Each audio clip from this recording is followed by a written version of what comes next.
going to go ahead and call this August 21st, 2017 meeting of the Whitefish City Council to order. Thanks everyone for coming, and I'll go ahead and ask Bruce to lead us in the Pledge of Allegiance tonight.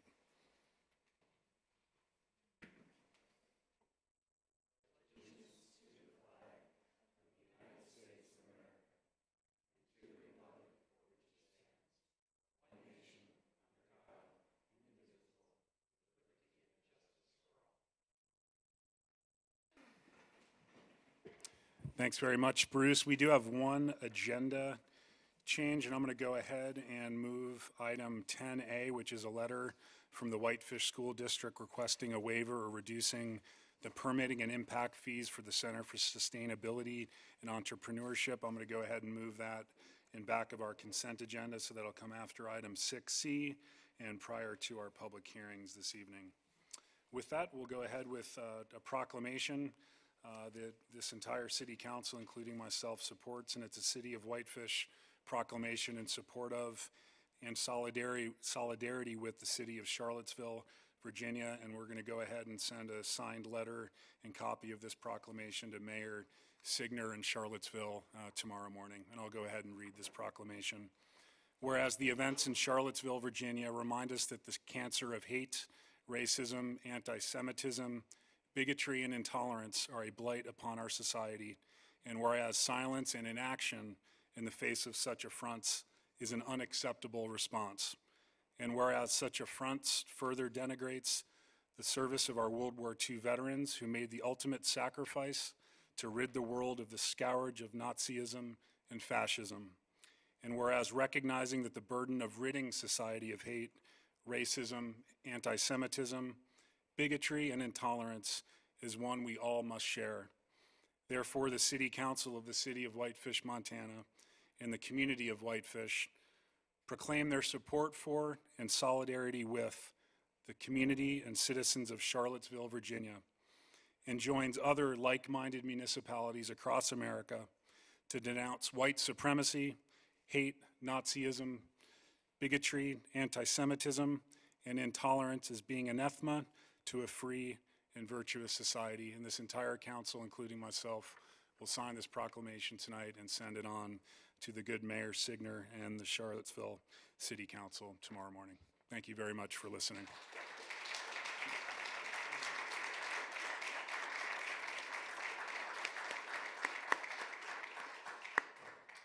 Thanks very much. We'll move on to item 4, which is communications from the public. This is time set aside for the public to comment on items that are on the agenda but not advertised for a public hearing. So if you are here to comment on our FY18 budget or the 10 budget resolutions or the planned unit development ordinance, please hold off until those public hearings are called. But anything else you'd like to share with the council at this time, your name and address for the record when you approach the podium. Thanks.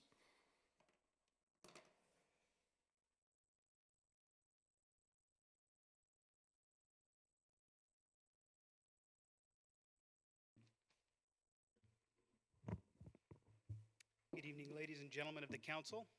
My name is Bill Kale, 1037 Creekview Drive in Whitefish. And the purpose of my comments this evening are to request a work session on behalf of North Valley Hospital regarding 1315 Columbia Avenue, which was identified on the 2009 transportation plan as a location for a future east-west connector from 13th Street to Vorman Road, which leaves almost 50% of the lot unusable by my clients. The exhibit that I just handed you guys, the shaded section there, highlighted section is the 60-foot right-of-way that is being requested by the transportation plan. When the hospital relocated their campus south of town, they sold the former property, the former location, to a development group. And at that time, the development group and the hospital couldn't agree on a price for this remainder parcel here to the north, which was contiguous to the rest of the hospital property, primarily because of the uncertainty of the transportation plan and what the development potential would be for that corridor there. So the hospital retained the property in hopes of clarifying the impact that the transportation plan would have on that property. In the fall of 2016, the hospital decided it was time to list the property for sale and to unlock the funds and use it for the future expansion of their current campus. They hired my wife Sharon and I from Remax Whitefish to list the property. And over the past several months, we have had several interested buyers. And the property was actually in contract through the due diligence phase with one buyer. And the buyer filled out a contract following the due diligence phase. Currently, we have a number of interested parties, one buyer in particular that is waiting for this issue specifically to be resolved so that they can understand what their building footprint might look like. Frankly, we see several options that could solve this problem, and we're looking for a win-win, something that leaves some type of connectivity perhaps. You know, east-west, my wife and I live at Creekwood. We'd love to have an east-west connector close to our place. I think emergency services would agree that it would be something important to have an east-west connector there as well. But I think that there are several options that might be better than just leaving this shaded for future use. So what we'd like to do, certainly we're not going to have time to discuss all the different options tonight, but in a work session, we feel that we could identify a couple of different options, ranging from maybe more clearly defining what an east-west connector might look like from 13th Street, connecting that, and where would be the appropriate location to have that, and defining in a little bit more clearly what that easement might look like, and to get that on a more permanent, create a permanent solution that way, or looking at other options. In the transportation plan itself, which you'll see, that this is the second page of what we handed out, there's a note that says the Whitefish City Council has recommended that a TSM, or more, kind of a shorter-term project, be completed at some future date to further examine an east-west connectivity and the bridge crossing issue in this area, including additional travel demands, modeling, et cetera, and a crossing at 18th Street instead of 13th Street. We think that just in driving around, certainly that looks like a much straighter shot. You don't involve a lot of Cow Creek. You don't involve a lot of the wetlands that are between 13th and Vorman. Again, I don't expect us to solve this problem tonight, but we feel that in a work session, that would be the best forum to discuss these various options. And we respectfully request a work session at your earliest convenience. Thank you very much. Thanks, Bill. As I indicated to Bill, for full disclosure, Bill contacted me about this property about a week and a half ago. I forwarded the message on to Adam as well as Craig, and they've pulled all the information that we reviewed at our March 2016 work session when we discussed the South Whitefish Transportation Plan. So at the end of the meeting, I'll certainly bring this up for consideration for a work session, and we'll go from there. But thanks, Bill. Thanks for your comments. Further public comment tonight? Heather.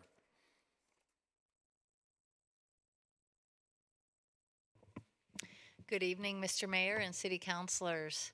I'm Heather Davis-Schmidt at 29 O'Brien Avenue. And first, I want to commend you and thank you for your strong and clear words against hate in all forms. So thank you. I'm proud to be a Whitefish resident. Tonight, however, I am here to represent the Whitefish School District as superintendent of Whitefish Schools. And we are asking for some support and assistance from the City of Whitefish in our Center for Sustainability and Entrepreneurship project.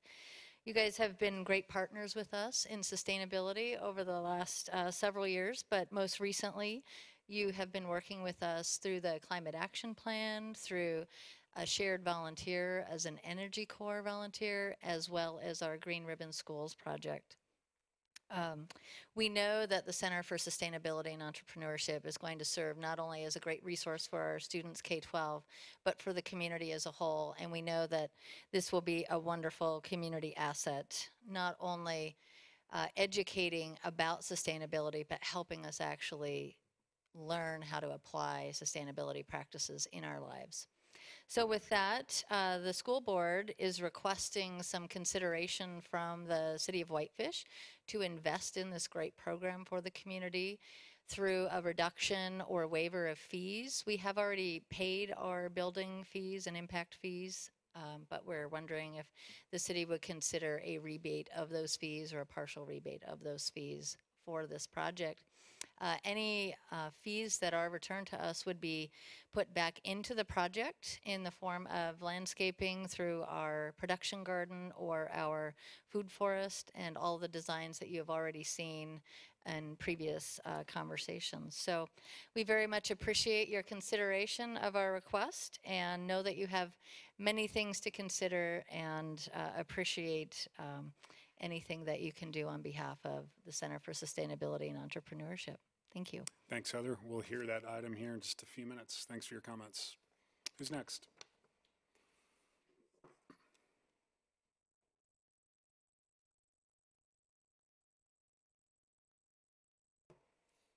Hi, I'm Ina Albert, 955 Northwoods Drive in Whitefish. Paige Rapley, 1990 Greatview Road in Kalispell. We came to thank you for your proclamation. We're representatives of Love Lives Here in the Flathead and all that you guys have done here locally. I know folks within our organization who have talked to me about PTSD type symptoms watching what happened in Charlottesville. And it just means so much to the greater community that you guys do everything that you do. So thank you very much. You've made me proud once again. Thank you so much for all you do and all you've stood by and supported us through the years, and it is years now. I couldn't be prouder to live anywhere and to have a better town council. Thank you very much.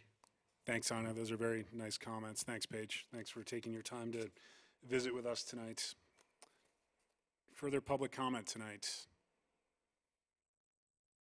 Rhonda.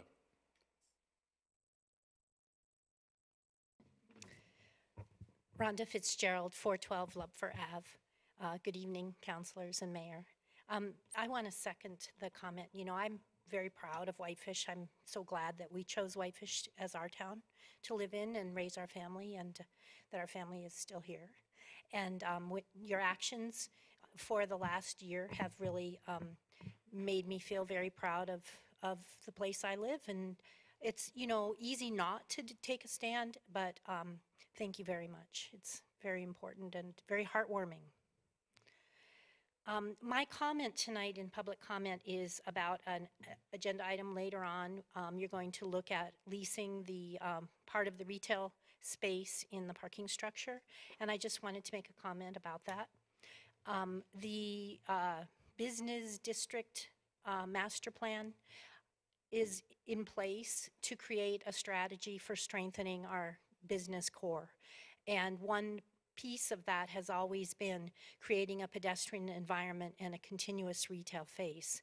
And when the master plan update was done, creating retail on First Street was an important linkage to bring customers from Central Avenue across on First and into the railway district eventually, creating a shopping loop.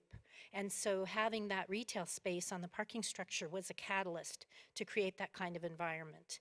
And it took a lot to design it.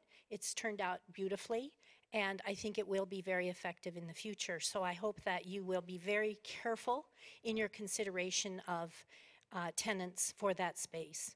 And I know that you've had a lot of applicants, and you've looked at a lot of different opportunities. And I've noticed over time that the whole purpose has morphed a little bit. And I've read with concern a few times that people thought it was supposed to be active nighttime space. It's not. It's supposed to be active daytime space, retail, to create linkage in the community so we don't just have one street of retail, but side streets, and to grow the retail area out. And First Street is that connector of the retail loop. And so when I read that having nighttime activity, I mean, that's fine, but the most important part is daytime activity. And in the original master plan, the development standards for buildings on the ground floor was very clear. Required ground floor windows and doors to provide a comfortable walking environment by providing ground level features of interest. The exterior of the building walls must meet the following standards. 75% of the ground floor street wall area must have openings, i.e. windows or doors. Those doors should remain open during daytime hours. Clear glazing is required for ground floor windows. Non-transparent, reflective, or opaque glazing is not permitted. Ground floor windows for buildings on the block faces shall allow views into storefronts, working areas, or lobbies. No more than 50% of the window area may be covered by interior furnishings, including but not limited to curtains, shades, signs, or shelves. Signs are limited to a maximum coverage of 20% of the window area. So that's all logical, you know. You don't want to walk past a building where the curtains are drawn. That's not an appealing retail environment for the pedestrian. So the applicant you have tonight would not be in the classic local serving retail idea of a pharmacy or a variety store or something, which is what was envisioned. But I think in this day and age, the idea of a boutique gym is probably a modern version of some things that downtowns have always had. And I think it would be perfectly likely that that would be a good choice. But I did see in reading the business plan and the description that it called for roller shades to black out the windows to create an alternate environment. And I think that that's a very bad idea. So I hope that if you choose to go forward with this lease, that you would make a factor of the lease that the windows could not be blocked in keeping with the recommended downtown standards. Thank you. Thanks for the comments, Rhonda. Lisa. Lisa Jones, 314 Blanchard Hollow. I also want to thank you for the proclamation tonight and express some of the gratitude that I've heard just around the community in the last week. Thankful that that Charlottesville didn't happen to Whitefish in any type of a scale, and thankful that we had a city that stood up and a community that bonded together and supported one another, and a police force that had open communication with 8 anti-protester groups.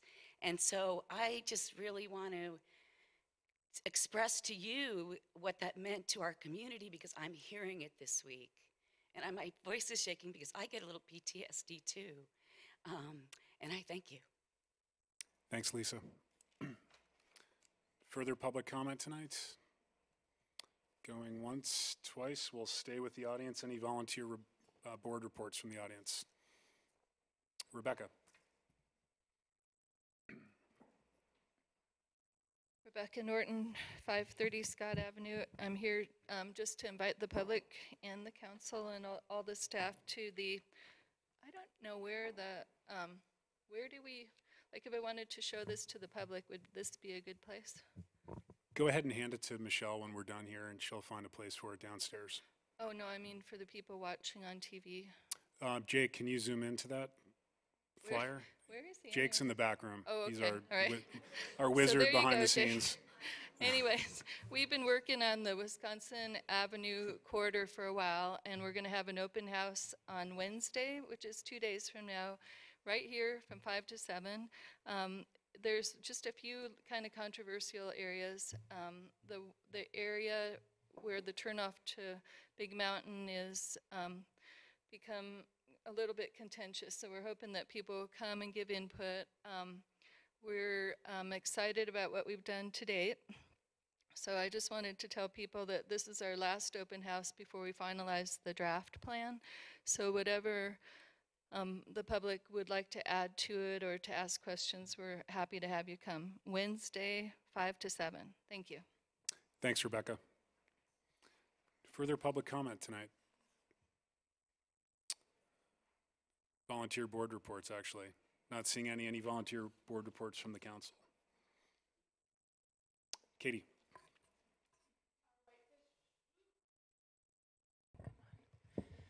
Our breakout groups for the Whitefish Strategic Housing Plan have continued to go on for the past week and a half. We're finishing up with our 2 final breakout groups. They should be concluding their meetings this week and next week. But to throw onto the calendar for the future, on Wednesday, September 13th, from 5 to 7 p.m., there will be a public open house at City Hall that will be going over the beginning parts of our strategic plan that have culminated from all of our breakout groups.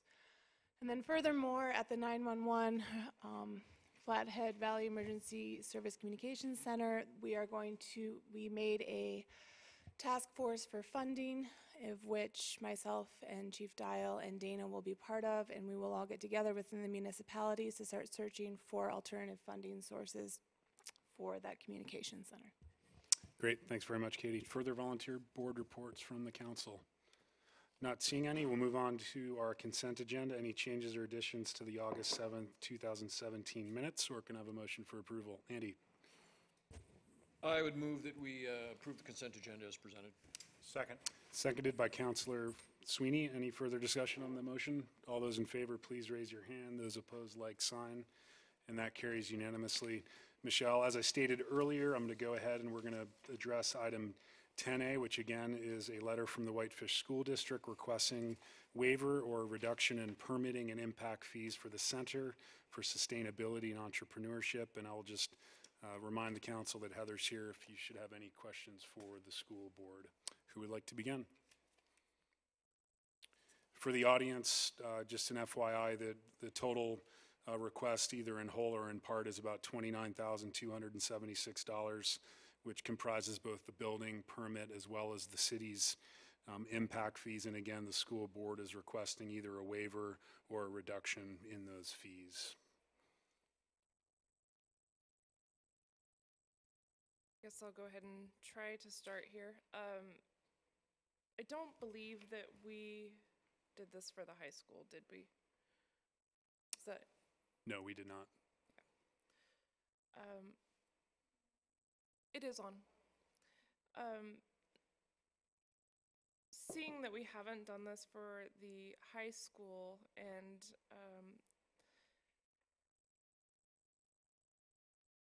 thinking that rebating impact fees or building permit fees may become a slippery slope, I would suggest that we don't move forward with this proposal.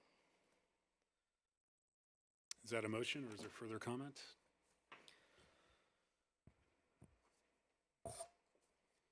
Frank. I'm happy to offer further comments. Your mic, Frank. I think it's on. Is it not on? Anybody hear me? It's on. It's on? Anyway, I'll try to talk a little louder. I hear what Jen is saying, and that's what, I guess, troubled me with this. As much as I might want to support this particular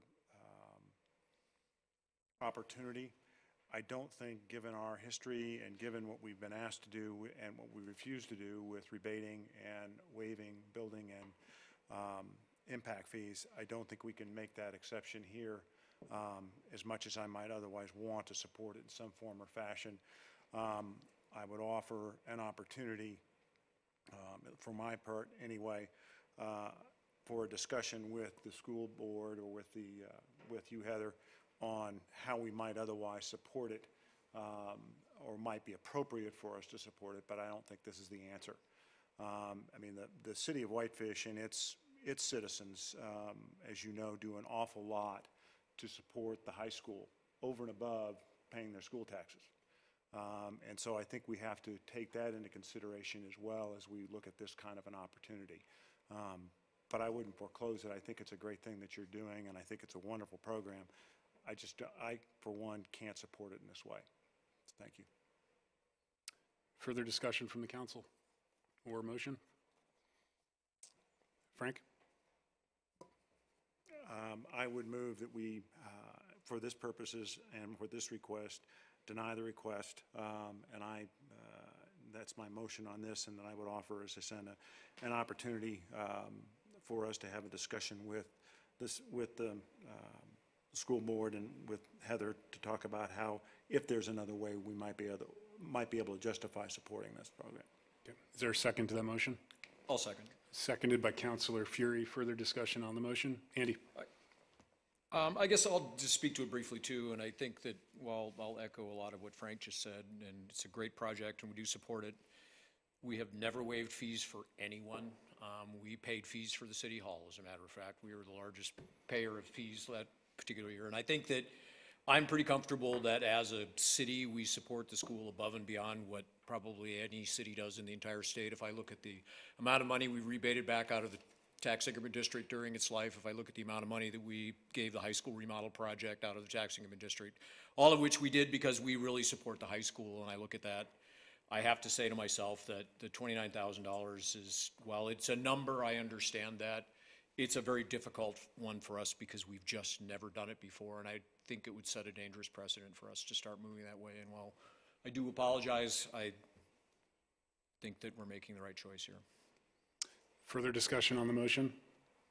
All those in favor, please raise your hand. Those opposed, like sign, and that passes unanimously. Heather, thanks for coming tonight, and if the school board would like to meet with the council or myself, please reach out, and perhaps we could find other ways to help support the center, because as stated tonight, we certainly do support your efforts. And please pass that on to the school board. Thank you.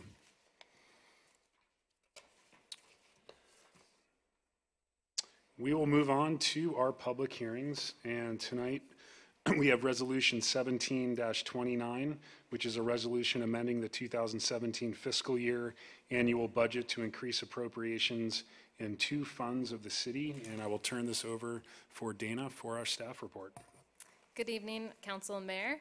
On page 98 of the packet is my staff report. We had 2 funds during fiscal year 17 exceed their budget authority, both of which you were told about during the fiscal year in my quarterly reports. The first one was the Parkland Acquisition and Development Fund, and it was related to our Sky Park Bridge project. This was a budgeting error on my part for calculating the carryover of what needed to be available. The cash funds were available there, but had not anticipated the minor change orders that had taken place during the year. So for that fund, we're requesting $17,500 be appropriated for fiscal year 17 and paid from the fund balance or cash on hand. The other fund was the Solid Waste Fund. With our contract with North Valley Refuse in November of 2015, when that was signed, they took over billing.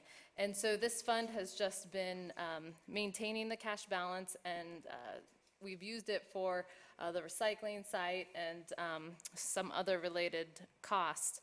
What happened though with the contractor, the switch of the contractor now billing, we had to provide them with the deposits on hand for building projects currently in process. So they would put it on account, so when that property became operational, they would apply it to their solid waste or garbage service account. That caused us to go over budget by $1,453.55. So just to give myself a little leeway, I'm asking that we would increase that budget to $1,500, a round number. And again, that would come from fund balance. We have adequate cash on hand. So those are the 2 funds that exceeded their budget authority, and so I would respectfully recommend that the City Council approve the fiscal year 2017 budget amendments. Thanks, Dana. Any questions for Dana on her staff report? Not seeing any. We did advertise for a public hearing on what will be our own resolution 17-29, and we'll hold that public hearing now. Any public comment tonight on this item? Any public comments? I'll go ahead and close the public hearing and turn it back to the council for a motion. Jen. I'll move to approve Resolution 17-29, a resolution amending the 2017 fiscal year annual budget to increase appropriations in the 2 funds outlined in the packet of the City of Whitefish. Is there a second to the motion? A second. Seconded by Councilor Williams. Further discussion on the motion? All those in favor, please, excuse me, Andy.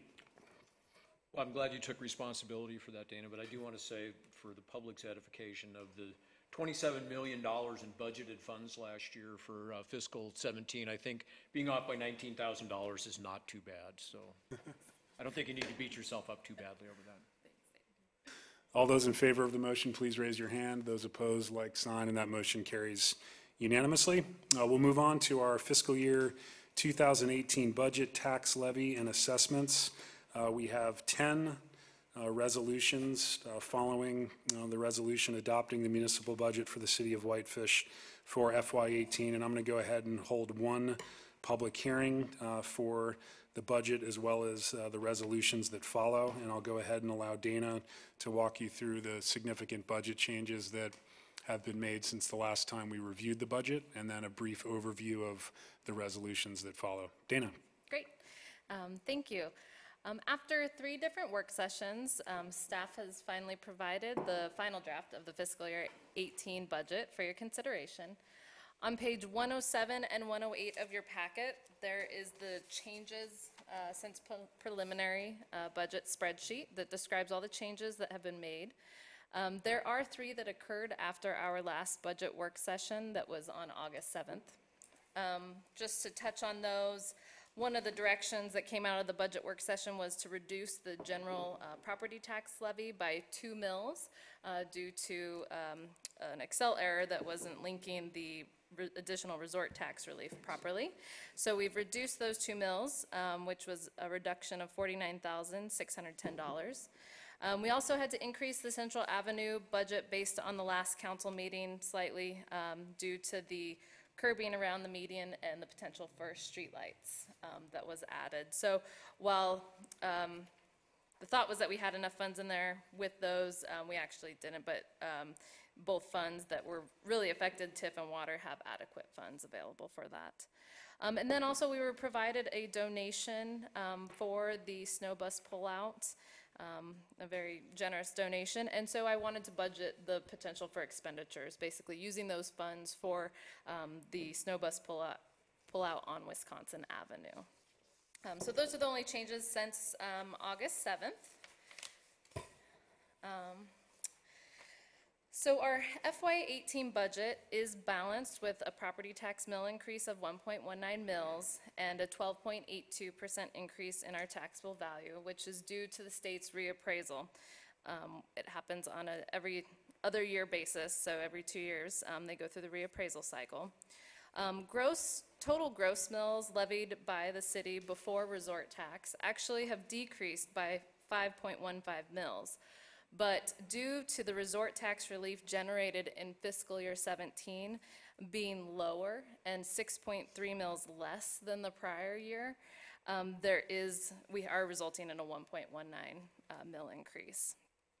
However, resort tax relief for fiscal year 18 in this budget is where we would expect it to be for a typical year, where we also experience some growth in our resort tax.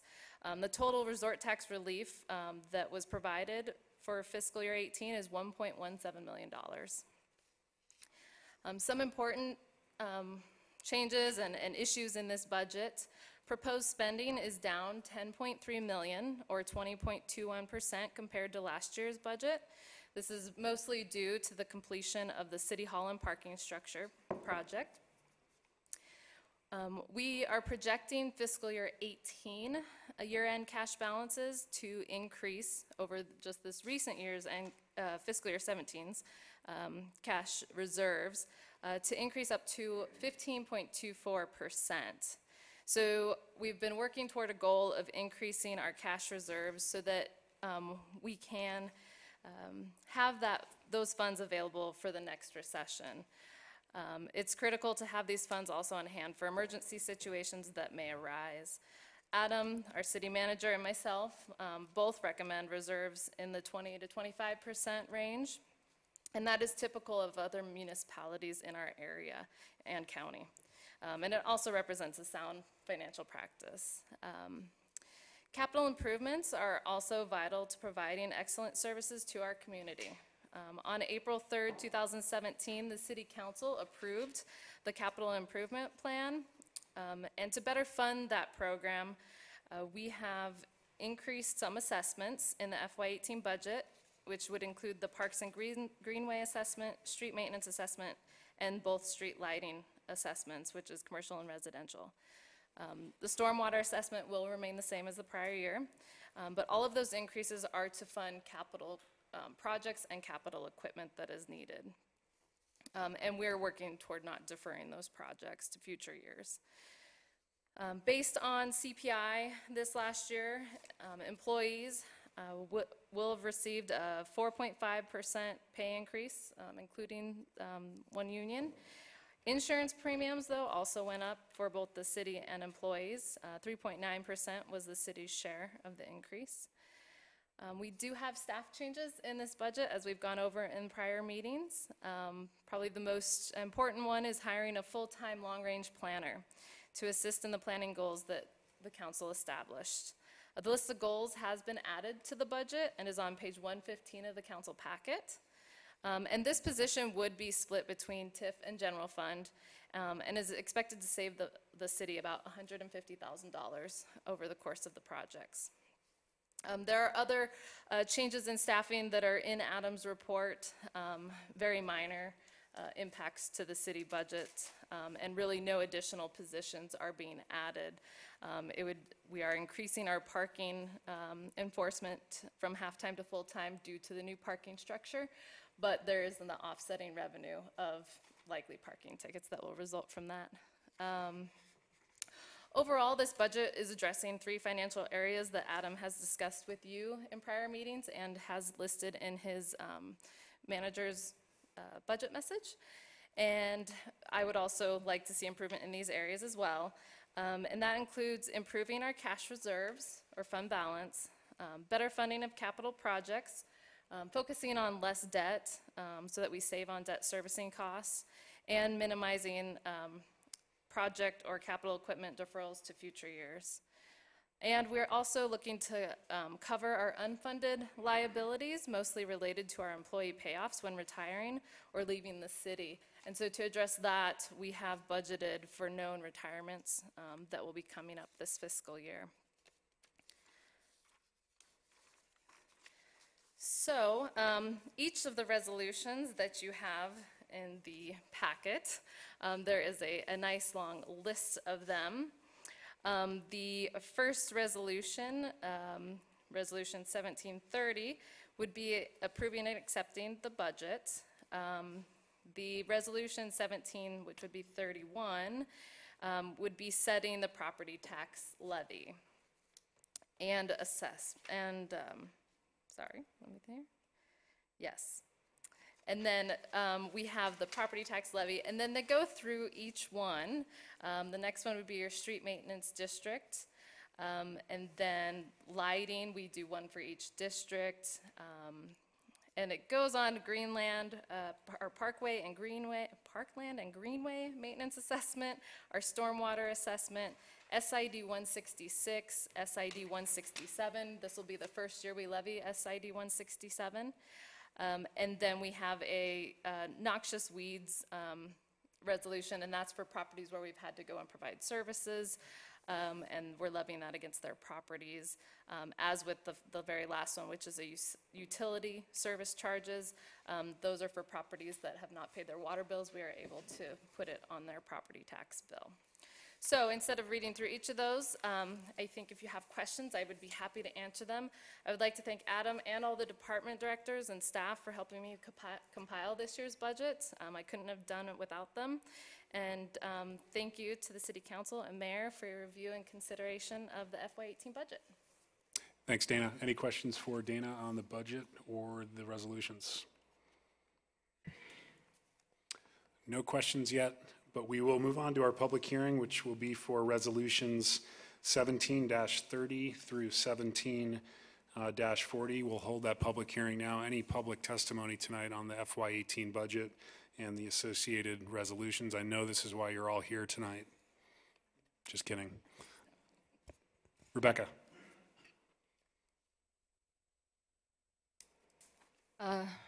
Rebecca Norton, 530 Scott Avenue. I just have a question about our retirement accounts for the employees, because I remember when we went through the recession and we didn't have much money at all, so I'm really in favor of the 20 to 25%. I mean, we got through it, but it was really tight, and then people were retiring, and then we had to do these cash payouts, and so I'm just wondering, is it always that the city provides a pension plan for employees, or are there other mechanisms for preparing for retirement that don't hit the municipal budget if we do go into another recession. I mean, I'm figuring we're doing it the right way, but I just was wondering if there's other options too. I'll let Dana go ahead and respond to that. Okay. So all municipalities and state employees are required to participate in the Montana Public Employees Retirement System. There's also a special system for our firefighters and police officers. That's actually not the cost that's hurting us. What it is, I shouldn't say hurting us, but what we're paying out. What we're paying out is accrued vacation and sick leave, and that is set by the state. So we are held to the state standards. So there's not much we can do. We try to do as much as we can. Further public testimony tonight? Further comments? I'll go ahead and close the public hearing and turn it back to the council for what will be a motion on resolution 17-30 through 17-40. Jen? I would move to approve resolutions 17-30 through 17-40 as presented in the packet and on the agenda as items 7B, items 1 through 11, in subject of the city's FY18 budget. Is there a second to the motion? I'll second. Seconded by Councilor Fury. Further discussion on the motion? I would just like to give Dana in particular a big shout out. I know we went through a difficult transition when Chuck left and Adam came on board, and I know you really pulled together and did the lion's share of the budget presentation, and Adam would be the first one to tell us that tonight. So on behalf of the council and certainly the public, Dana, thanks for all your hard work this year. It's much appreciated. All those in favor of the motion, please raise your hand. Those opposed, like sign, and the motion carries unanimously. Thanks, Dana. We'll move on to what will be item 7C, which is ordinance 17-25, an ordinance zoning text amendment to revised 11-2S planned unit development to address blending of densities and other issues as recommended by the PUD revision ad hoc committee, many of you which are here tonight. Thanks for coming. And with that said, this is on page 272 of your packet, and I'll turn it over to Dave Taylor for a staff report. So planned unit development is an overlay zoning district that enables a developer of a property to propose a master plan or subdivision that's allowed to alter certain standards such as lot size, building height, road widths, etc., in exchange for providing some sort of community benefits such as affordable housing, trails, greater environmental protections, and other things. In 2015, there was a project out on Highway 93 South where the neighbors filed a lawsuit against the developer and challenged part of our zoning code with regard to the planned unit development, wondering whether density blending was allowed. And density blending is where you have two or more different zoning districts that are within a planned unit development, and each zoning district has a maximum density that's allowed. And since it overlays, a PUD overlays the whole site with one set of standards, then a maximum density is set by the average allowed between each district based upon their individual acreages. It's a practice that since the planned unit development was put in our zoning code back in the early 80s, quite a few PUDs have been approved by the city council that included density blending. And while our city attorney at the time was confident that the existing language was sufficient to continue to do that, she thought it'd be best if we brought forward a text amendment that would make it clear in the code. So we did that back in 2015. It went through the planning board. The planning board wasn't completely happy because there was a lot of neighbors and other people that felt like more needed to be done to protect adjacent neighborhoods. And so that text amendment was tabled, and the city council at the time placed a moratorium on blending density in residential PUDs. That moratorium just expired on August 15th. After that moratorium was put in place, the city council appointed an ad hoc committee to look at the PUD chapter and the blending issue. Over the course of a year, that committee met and put together a draft that had quite a few significant changes. Through the course of putting that draft together, that ad hoc committee met with developer representatives and took in their comments and made changes, took a draft to a workshop at the city planning board on May 18th. they also had some suggestions that were incorporated. And another draft was brought to the city council in a workshop on June 19th for additional feedback. The council had some suggestions at that time. And then on July 20th, it went to the city planning board for a public hearing. And the planning board at the time voted 4-1 to move forward the draft document with no changes and recommended approval. And I'm just going to go through, just really briefly, some of the changes that were recommended by the ad hoc committee.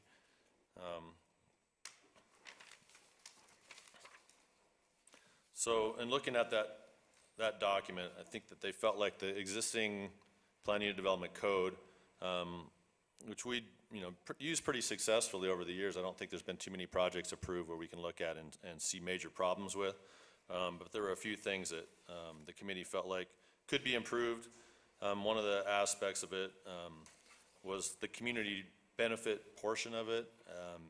The committee felt like that section of the code could be sort of laid out better with some better examples of what would comprise a community benefit.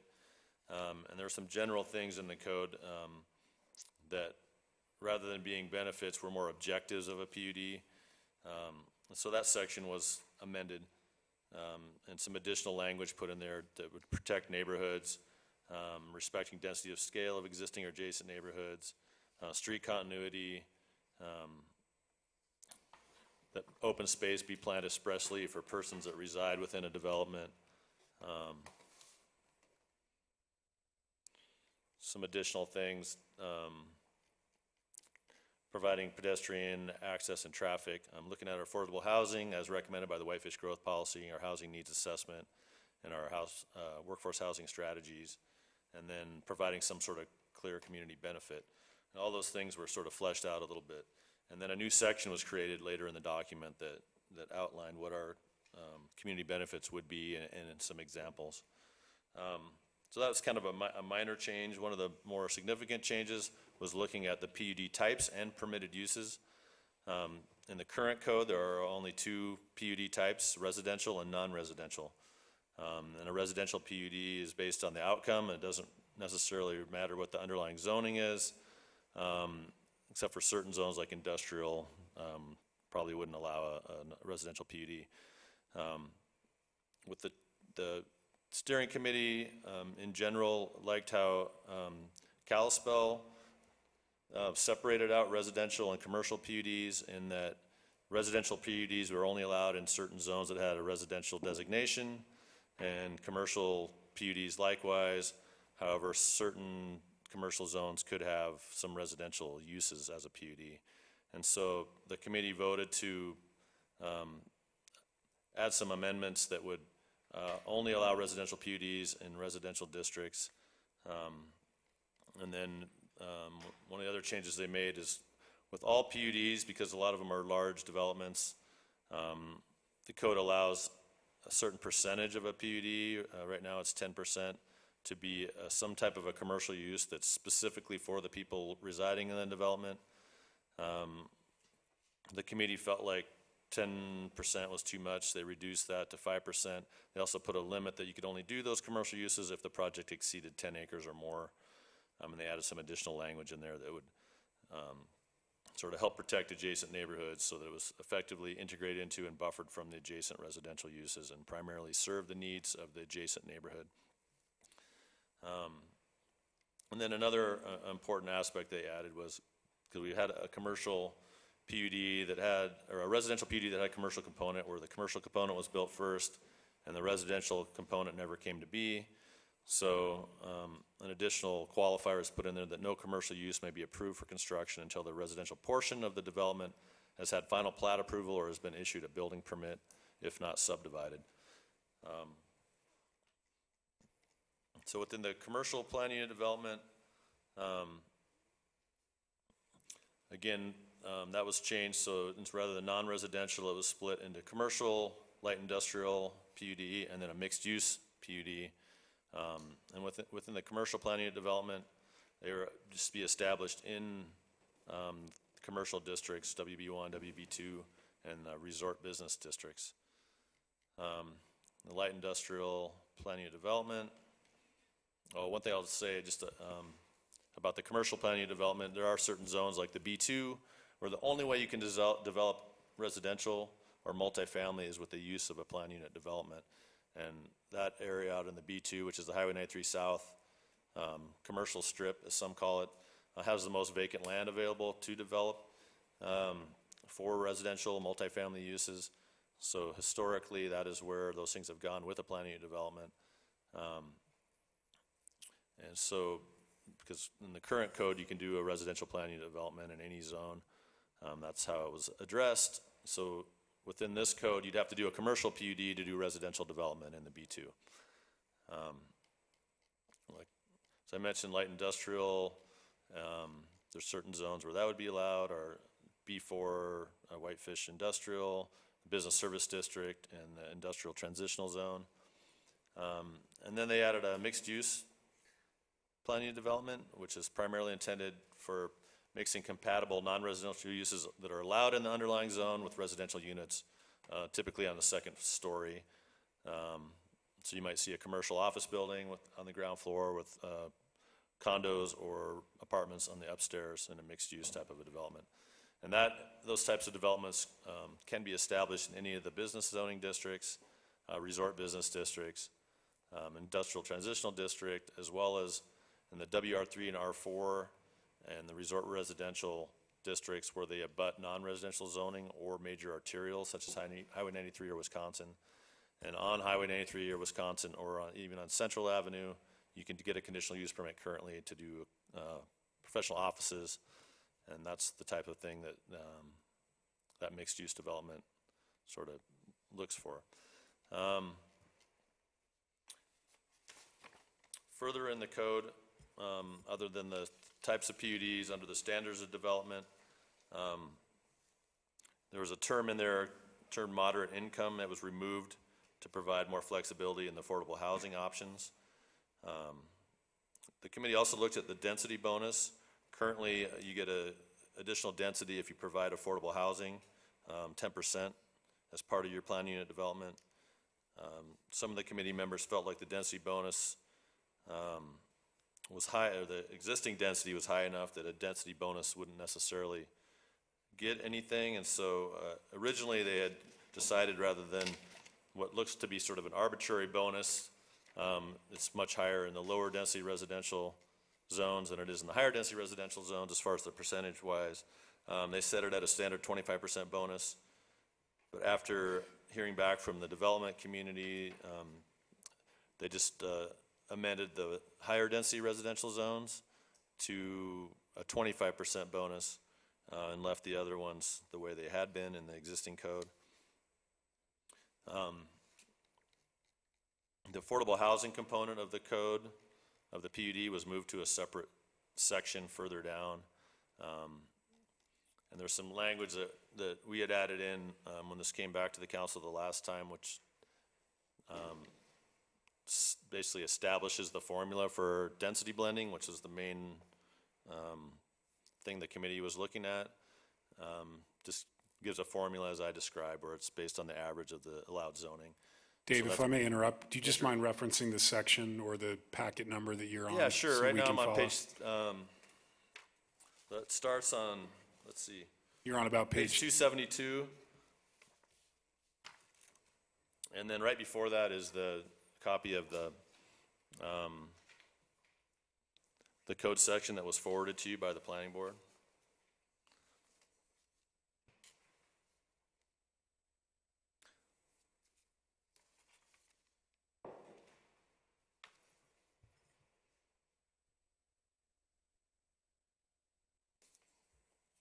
So also within the staff report that's contained in there, which is I think on page 292.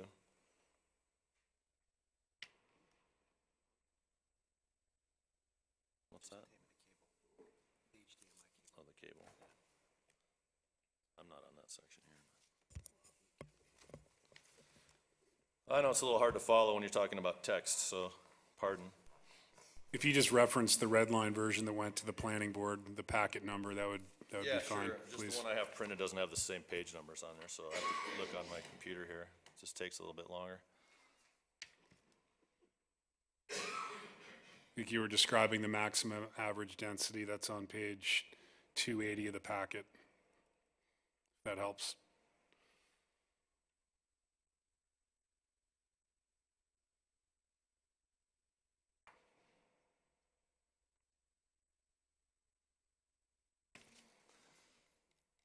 Yeah, that's section, page 280, under section 11.2S3.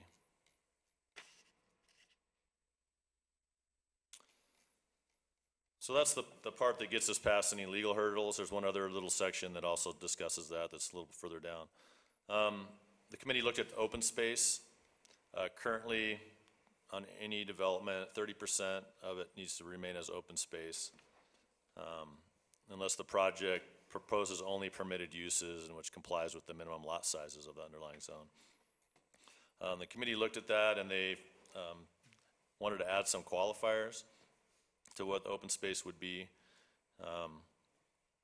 So they added a section that says open space must be common areas available to all residents and the public where applicable, and not private areas. So people living there should be able to get into that. It shouldn't be somebody's private backyard. Can't count as open space. Must have an active or passive recreational facility appropriate to the persons expected to reside within the proposed development. So for instance, if the planning and development was designed specifically for retired people or elderly people, if there is recreational facilities, it would need to be wheelchair accessible, for instance, things like that. Landscaped areas around buildings, parking lots, and roadways must be a minimum of 20 feet wide to be considered open space. We've had some developments count, the medians in between the sidewalk and the street and things like that as open space. And this sort of qualifies that as something that's actually usable. And one of the other provisions they put in is areas where development would be prohibited or encumbered due to the provisions of the Water Quality Protection Ordinance, Lakeshore Protection Ordinance, or Floodplain Ordinance may be counted as open space at a rate of 50% of the gross acreage of the undeveloped area. Currently, if you have a stream or a wetland or some other natural area that's undevelopable, you can count that as part of your 30% open space. This would only allow you to count 50% of that area. They felt like that because you'd already have to set that area aside anyway, that it probably shouldn't be a bonus to count towards your open space. However, that percentage can encumber a lot, and we've been recently meeting with some of the Idaho timber property owners, and with that only counting 50% of their lot, in order to get 30% open space, about 47% of that property would need to be encumbered with open space with that 50% reduction. And then a section that says if a portion of the open space is provided available for use by the general public, it may be considered a community benefit. So that's sections kind of went through the open space chapter. And I know you guys, we had a workshop on this, so you're probably familiar with most of this, but I'm just trying to cover it all just for the benefit of the public. The next section that was changed was under the deviations from standards. Again, we added the community benefit in there as if you're going to have a deviation, then there needs to be a community benefit. And a lot of things that can be deviated from currently, like I mentioned, setbacks, lot coverage, minimum lot size, street design, stormwater management, sidewalk. If you're going to deviate from those things, then you need to have some kind of a public benefit. There's certain things can't be deviated from. And under that section, which is on page 282,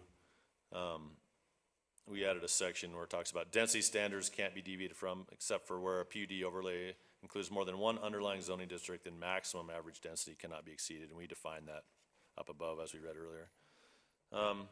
As I mentioned, there's that new section 11.2S6, which is on page 283, community benefit. And within that section, we outline just what a community benefit is, that there's a list that can be used. There can be other ones that are similar, but the community benefit isn't something that wouldn't ordinarily be required on any subdivision. So parkland needs to be set aside, then that can't count as community benefit. Streets, water, sewer, storm drain, anything that wouldn't already be required. So allows things like protecting environmentally sensitive areas that would not be protected otherwise in the same degree, protecting natural features on a property, giving additional public access to trails, trailheads, bike paths, water body parks, schools, public lands, providing streetscape improvements such as pedestrian signals, ADA compliant curb height crossing, street furniture, bike racks, etc. Providing public facilities that wouldn't be required, such as a fire station, a utility facility, public playground, parking, use of sustainable development techniques, such as LEED certification, energy efficiency, solar power, things like that. Right-of-ways, if you extend the public streets, bike paths, trails, and/or sidewalks in compliance with our adopted transportation plans. Affordable housing provides employee housing and/or more affordable housing, land, or fees than required under the PUD density bonus, consistent with housing needs assessment, and affordable employee housing strategies or programs would be considered a public benefit. Affordable housing types, providing a greater mix of affordable housing types that would normally be required. And then just overall design, a superior design that might include increased open space that's functional, better circulation and screening, superior landscaping, buffering or screening around the whole development, site design, providing alleys, things like that. So that whole section is a new section.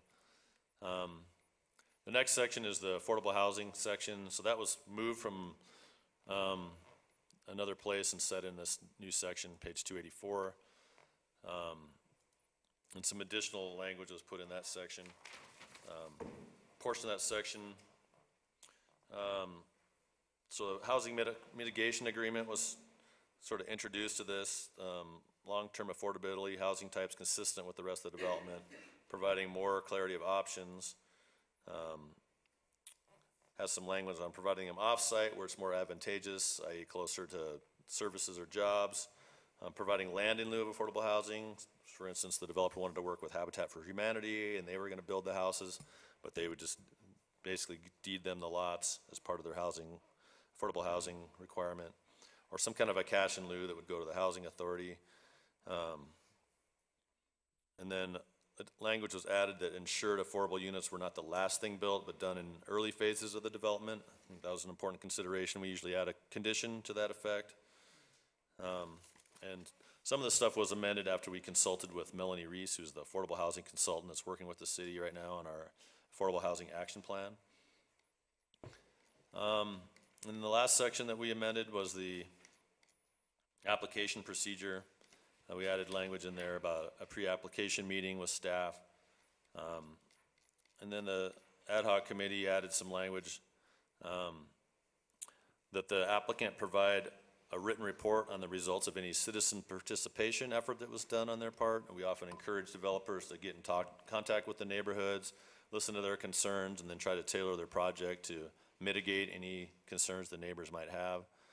And so we now require them to put together a report explaining how they reached out to the neighborhood, details of, how they did that, who was contacted, what some of the comments were, and a summary of the concerns and issues that were brought up.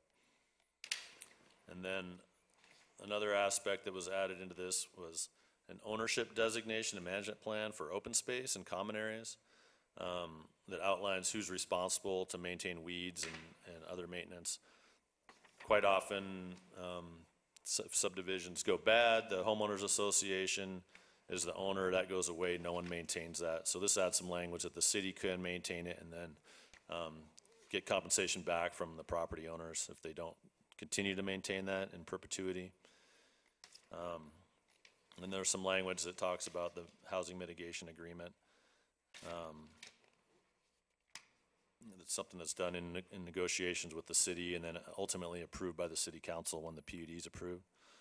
That outlines what the developer is going to do, how many units, what types of units, how those things are going to be made affordable in perpetuity. One other thing that we added on page 288 was with the application is a statement of intent. with the justification for proposed deviations, and a written explanation describing how the development meets the goals and objectives of the purpose and intent, and then describing the community benefits in detail. Site plan section was just moved from another portion, so that's not really new. And then one of the last things we added is under the approval of the planning and development, some language that the council needs to approve one. It has to be based on the compliance with the growth policy, substantially achieves the intent of the PUD, and then new language that said then it's not unduly detrimental to surrounding properties, and that there's a clear community benefit. And then one other section under abandonment and expiration, we added some language that after, if a PUD does expire, that the city will be responsible to initiate a zoning map amendment to remove the overlay. And within the next month, you'll probably see a couple of those come rolling through as we try to fix a few that have just recently expired. So that's the summary of the changes that were recommended. That went to the county planning board, as I mentioned, last month. There was a public hearing there. Quite a few people spoke. Chairman of the ad hoc committee, Mr. Spivey, spoke and explained the overview of how the committee got where they were. Bob Horn, who was a committee member, he gave his sort of contrary opinion to some of the things that were put in there. He felt like there were some things that were a little too prescriptive and not as flexible. Maybe people wouldn't use it as much. Casey Malmquist, who's one of the developers of the Idaho Timber site, he supported comments that were provided by Bruce Booty and Brian Wood, who also addressed some of the issues that they felt like a lot of these changes were cumbersome for developers to use, and that he mentioned that it affected his proposed project. Mary Flowers spoke, gave some handouts comparing Whitefish's regulations to other communities. And she talked on behalf of neighborhoods, saying that residents ought to be able to rely on existing zoning to know what's going to happen. And these changes that prescribe what districts PUDs can apply for help that. There's not as much uncertainty. She wanted the business service district removed to one of the districts where you could have a PUD, as she felt like the county might be able to use that to justify their proposed Highway 93 South zoning. They talked a little bit about the concept plan idea that Bob Horn brought up. And then David Hunt, who was also on the committee, kind of gave an overview of what the committee came up with, talked about some of the examples shown in the staff report that could still be done with new regulations.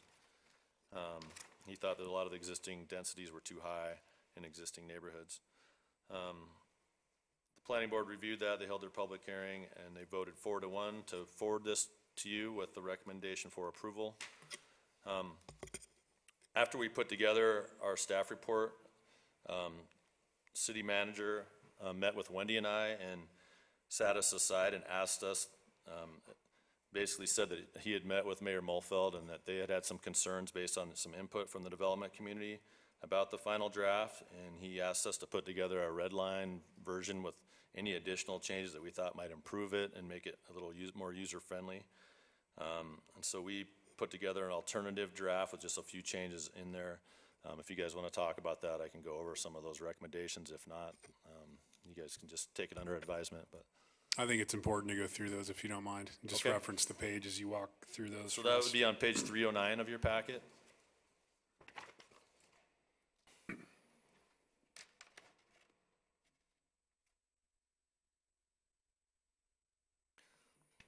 So as a committee, it's important to note that, we were if you work for a year on a project, we all agreed to try to come forward with this as sort of a unified body, as a committee, knowing that a lot of hard work went into it, a lot of compromise went into it. There was a lot of changes that not everyone agreed with, but in general, we felt like, basically captured the spirit of what we were trying to do. Because, it's a balance when you're trying to add protections for neighborhoods. You make things a little bit more difficult to bring forward as far if you're a developer trying to convince, or you're a planner trying to convince somebody to use the plan unit development over a standard subdivision. They have to have incentives to use that because it's a longer process. It's a more expensive process. You're changing the zoning, and you're not just doing a subdivision.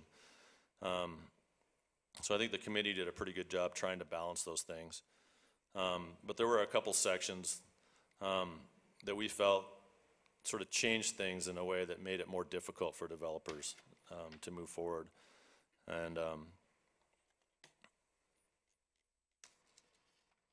if you look on page 310, one of the major things that just in talking it over with Wendy, that we felt could improve things is just the way things are currently done with a residential plan unit development and a commercial plan unit development, or a non-residential plan unit development. That with the ability to do a residential PUD in any of the zoning districts, it sort of eliminates a step where if someone has the property that they're compiling in order to make a PUD pencil out, a lot of times they're consolidating properties with different zoning in order to have one piece of land that they can develop as an overall plan. And if there's different zoning within that, and if there was a piece of commercial zoning such as a B2 within that, then they would have to initiate a growth policy map amendment and then a zoning map amendment to change that to residential before they could do a residential plan unit development over that overall site.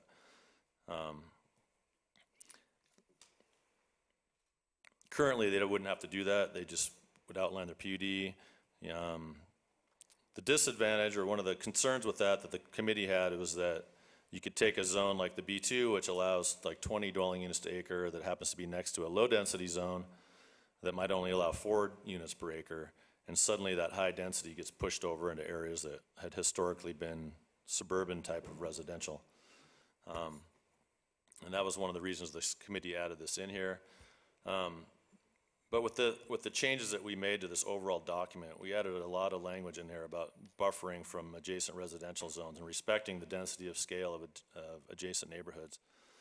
And I think, one of the criticisms of the changes that were made is it's really prescriptive about what you can apply for where, rather than talking about the outcome. What do we want? What kind of development do we want? And currently our code's really flexible in that regard. And we really look at what the outcome is rather than what you can or can't do, because we can't always foresee what types of properties somebody might compile. Certain properties that are out there that with a plan unit development, you might be able to do a really wonderful development. But some of these changes that were put in here might require a lot more hassle than they're worth to change some of the underlying zoning to make it work. And so it would be a huge disincentive, I think, in some circumstances. And so the draft that we discussed would sort of revert things to the way they are currently with regard to where you could apply for a residential plan unit development. And then we amended the commercial so that it was only for a commercial development. If you're going to do a commercial uses, then it's a commercial PUD rather than the way it is with the ad hoc committee's draft.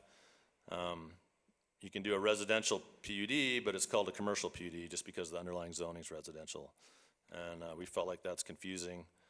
And if it's going to be residential units, it should probably be called a residential PUD rather than a commercial PUD. So we recommended some changes in that section that, again, revert it back to how it was. And one other change that we recommended was looking at, currently if there's a PUD, you're allowed to propose different uses that are allowed in the underlying zoning. And whether it's a conditional use or a permitted use, someone can ask to do that as part of their plan unit development. We just added some language that clarified that any uses that are permitted or conditionally permitted in the underlying district. Again, you can ask for that. Doesn't mean you're always going to get it as you apply for something, but that was one change that we thought we could add in there. And that includes the industrial and the mixed use development. And then a little further down the document, on page 313, we just felt like if you're trying to encourage people to do PUDs, you shouldn't take away incentives. And one of the incentives is the density bonus. And we just felt like, even though people might not develop to that high of density, there are other factors such as needing to have parking on site and other things. We just felt like taking away any incentives to use the PUD, which is a tool we want people to use, And so we're recommending going back to the existing density that's in the PUD chapter right now.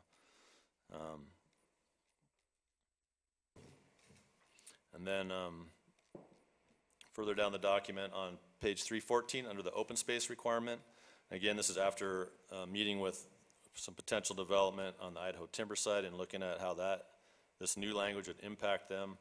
And I believe that they're trying to put their submittal in before these new changes might take effect, and so that they wouldn't be impacted by this, but certainly something to consider. That section where you only get a 50% of the gross acreage if it's undeveloped.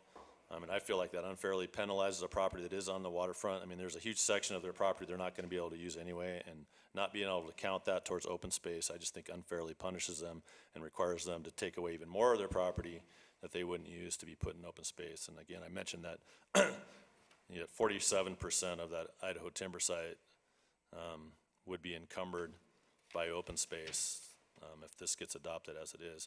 And then one thing that the committee never really talked about or considered, and that's something that we had to look at with this non-residential PUD, is how do you define open space if it's non-residential? Can that include hardscapes such as courtyards, plazas, other public spaces that might not have structures?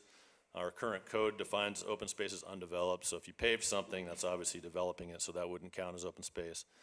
So we felt like adding some language in here that you could count open space for non-residential PUDs that didn't necessarily have lots of plants on it, as long as portions of that included some landscaping elements.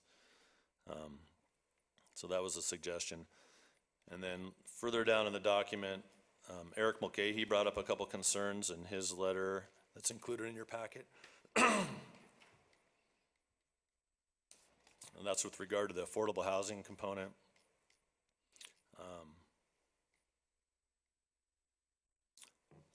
Hang on, I'm gonna do another section right before that.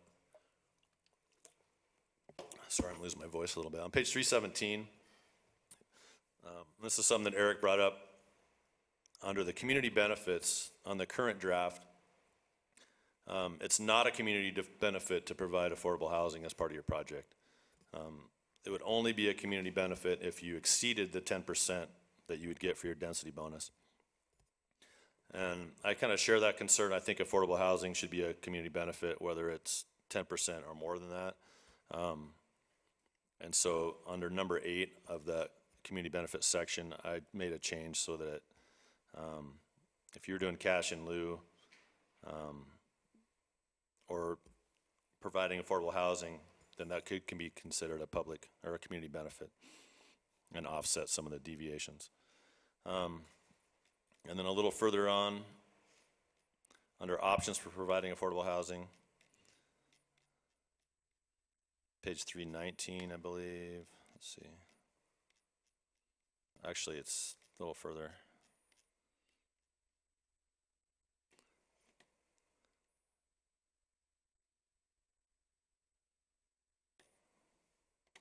So there's a section that talks about the housing mitigation agreement. And it's kind of unclear in there in the existing language that this is the things that are required with your application. It says the housing mitigation agreement needs to be submitted with it, with the plans, and Mr. Mulcahy felt that, it's something that's worked out through the process, and that it probably shouldn't have a ready-to-go housing mitigation agreement when you first turn in your application. That's something that gets negotiated with the council. So I just added some language in there that talked about a draft mitigation agreement and then a final agreement's reviewed by the city, just to clarify that. So that's all the changes that we recommended being added to that, and I'm certainly happy to discuss that with you if you have any questions.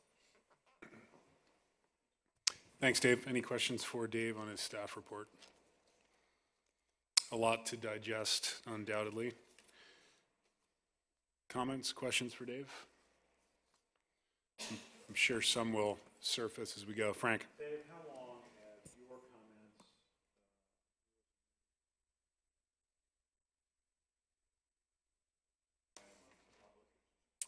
comments? We just added those in the packet when they went out.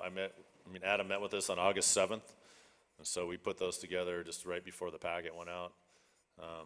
So they haven't been available very long, for sure. Okay, so basically since Thursday. Yep. Okay, thank you. Further questions? Not seeing any. We did advertise for a public hearing on what will be ordinance 17-25, and we'll hold that public hearing now. Anyone wishing to provide comment, just please add your name and address for the record, please, when you approach the podium. Thanks.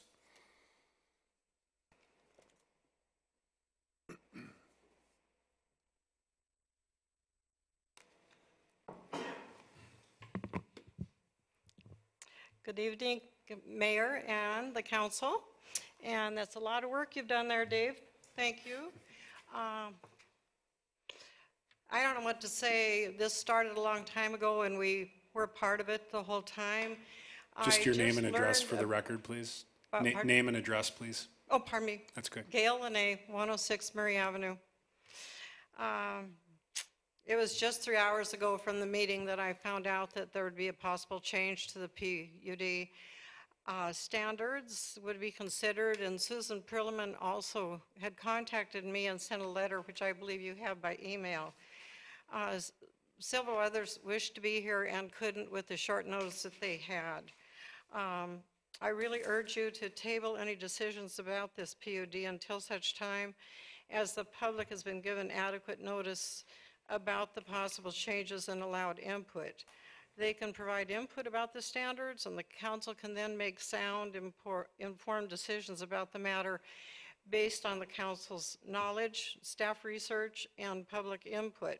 I do understand that we were given the opportunity for input February 19th. That was in 2015. At that time, I did give input. I do know at June 18, I was also at that meeting in 2015. That's a long time ago. A lot has happened, and from what I can see and hear, there's a lot of changes that have been made, some of which I find disturbing. Further, Mr. Mayor and Council, I urge you to direct staff to honor timelines as required by the council bylaws. Transparency will help both the council and the public to be fully informed of each matter that comes before you, the result of which will be good decision-making for our city. A recent review of comments from community members who attend Whitefish Council meetings indicate that community members have frequently expressed the need for adequate notice to be given to public about topics that come before the council. I know you do every effort to do that, but sometimes that slips. I was at a meeting last week here that ended up being in Kalispell. I had just come home from a Mercy flight for my sister on kidney failure to attend the meeting, and it was in Kalispell at Chambers, the commissioners. But it was set to be here. And there's no excuse for that not to have been either reset or done on a public service announcement through every radio station in this valley. A recent review of other comments from people have found the same thing. Adequate notice allows citizens to attend meetings and address topics of interest or concern. This input is useful for staff and council's decision making. And the goal of discussion, PUD standards and other topics, is to provide an equal playing field for all the players, community, and you people here who work hard. And with given adequate time, we each have our voice for our opinions, and then you can make a very informed decision once that's done. So I sincerely request that you will table this matter until such time that we all have further opportunity for some input, and you also have longer to study these changes that I can see have been made. Thank you, Gail. I do have a sign-up sheet, and I'll bounce through this list real quickly. Bruce, you had signed up to provide comment? And Rebecca Norton, but certainly if you didn't sign up, it doesn't preclude you from the opportunity to comment. Don, I'll put you down.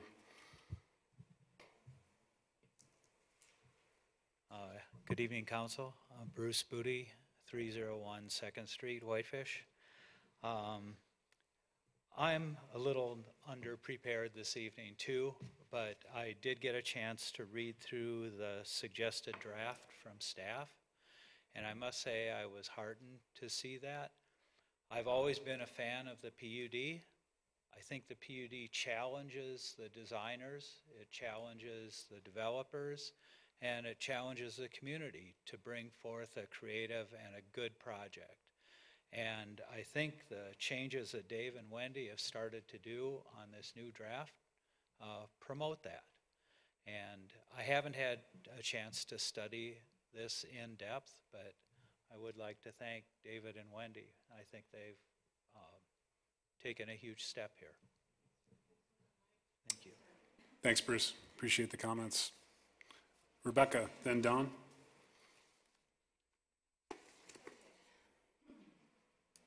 Rebecca Norton, 530 Scott Avenue again. So I was a little shocked that there were so many changes from what we'd passed through to you at such very, very short notice. So I agree. I think you should continue the public hearing for another month and let people actually give input. But that being said, I wanted to say I think we should focus on what the problem areas are, not the things that are okay. So when I printed this out, it's 107 pages, and I have read through it multiple times, and now I think it's kind of making more sense to me, like what we're trying to change. Just to clarify, I think the reason why we started it was because the city was sued, not the developer. Isn't that right? Didn't you guys sue the city, or did? Oh, nobody got sued? No. Okay, but you hired an attorney and spent upwards of like $10,000 to prove this point, and spent many, many hours to try to figure out an alternative that might work not only for the development community, which we love because they've made Whitefish absolutely stunning and will continue to do so, but also for the people that really want to live in town and have it be a functional living space. So that's kind of where we're at. We have to figure out how we're going to grow. Like Bruce has got a project coming through that sounds really wonderful. But we also need to make sure that the people that are living here and are part of our community and have invested here do not lose value in their homes just because someone wants to build something next to them. So I just wanted to mention, I do think that I like the purpose of the PUD, that we're creating something that's innovative and enhances the character and quality of our home sites. The main problem I'm seeing is making sure that the character of the surrounding neighborhoods is protected. I like a lot of the protecting environmentally sensitive areas, wildlife habitat, open space. I really think the idea of having that, I think it was Eric brought up, that having patios and that kind of stuff included is fine. I like the idea of having the 4 PUD types: residential, non-residential, commercial, light industrial, and mixed use. We've been referring to those on the Wisconsin Corridor Planning Committee frequently because we figured we would be using those types of descriptors for various land use. I love the community benefits list: environmentally sensitive areas, natural features, public access, streetscapes, public facilities, use of sustainable building techniques, maintaining and enhancing right-of-ways, affordable housing solutions. I really like the idea of having housing solutions that are based out of town, or, well, they'd have to be in our town, but trading land that's high value for other places. I think we'll learn more about that as we get the report back, but I like the idea that we're finally thinking of other solutions besides density bonuses, which we've had for 17 years, and have really only, I think, produced 6 units. So we really need to be thinking outside the box a lot more, and luckily we will get more ideas. And the open space recommendations, screenings, alleys, I really think all of that's fine and we don't need to change any of it. I think the big shock with this latest change was that all the things that the committee had decided on by consensus were kind of gone. Like the residential piece of it is really important because I think we just went through a bunch of zoning amendments, zoning map amendments through I think that's what we did, and there were like 50 of them, Am I right, Wendy? Is that what we were doing, was changing the zoning map? So some of these reasons for not having, keeping the residential zoning availability in all of the zoning areas, I'm not really buying, because I don't know that it's that much work to do that. I think what it does do is protect the adjacent neighborhoods so that they have input. I know I'm not thinking of the right words for that, but, and then the only other thing I'd like to add is that I really did like Bob Horn's idea of this, this concept meeting for the neighborhoods. I just think it's nice when it works. I've been to them. It doesn't mean that the developers and neighbors will agree, but we have shown in the city now that has worked. With the Hampton Inn as well as the Marriott, the neighbors really got involved in it. It was very successful in coming up with long-term solutions. And so I was wondering if that could be placed in the area for the community benefits. So it would be voluntary, but something like public participation through community outreach with a concept plan. That way the developers know that that's something that we would really value if they did do that, but it wouldn't be a mandatory or forced thing. And that way the neighborhood could possibly be involved more. And otherwise, I think other than changing the amount of density, which was kind of a big change, and also eliminating a lot of those residential zoning areas, I like most of it, and I learned a lot reading through it while I was kind of mad about how this came about. So I would encourage you to continue for another month and also hear from the committee members. Thank you. Thanks, Rebecca. Don.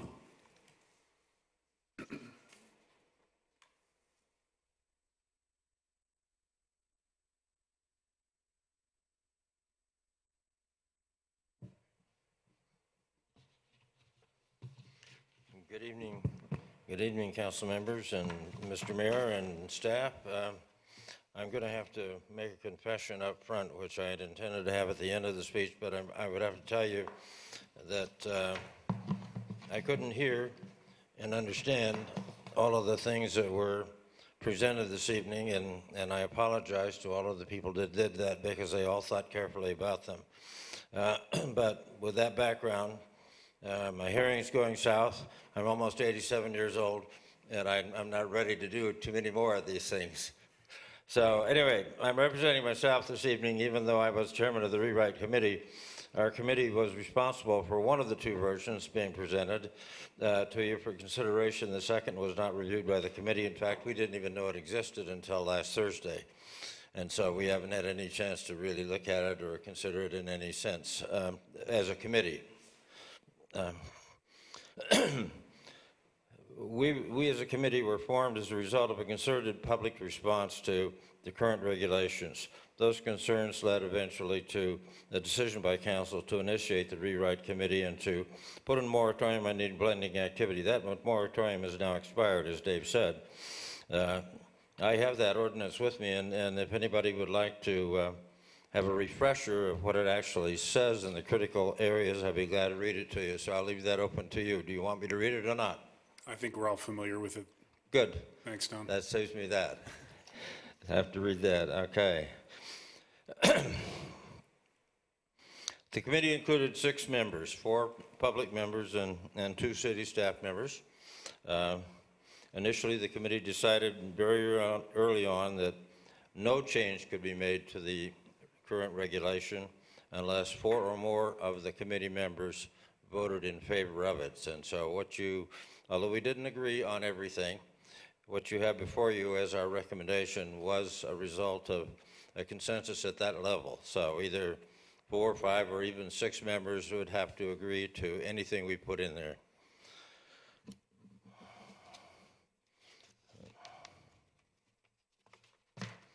In the beginning, our objective was to make changes that made the regulation more predictable to homeowners, more workable by the city staff and the developers, as well as preserving the values of the PUD process for everyone. Our research led us to conclude that we should utilize the approach that included in each PUD type the specific zoning classes that were allowed. And so in the original version, the one that you have, we included every zone that was eligible within that PUD type. And we didn't just, we found that approach being used successfully in many communities around the West, including Kalispell, Flathead County, Bozeman, and others. We did not adopt Kalispell's or anyone else's code, as some people would suggest. Rather, just utilized that concept and I just described, and the entire draft was created specifically and uniquely for Whitefish. We also held working reviews with the developers, planning board members, and council and individuals who attended any of our work sessions. The summary of their suggestions or criticisms are included in your packet and a matrix, and it also includes what action we took on them. So just as a reference point, we tried to be fairly complete in providing information to you. Our most frequent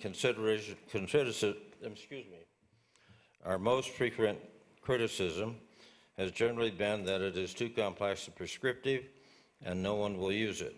I would observe that both Kalispell and Bozeman have PUD codes that are far more detailed and prescriptive than we have proposed.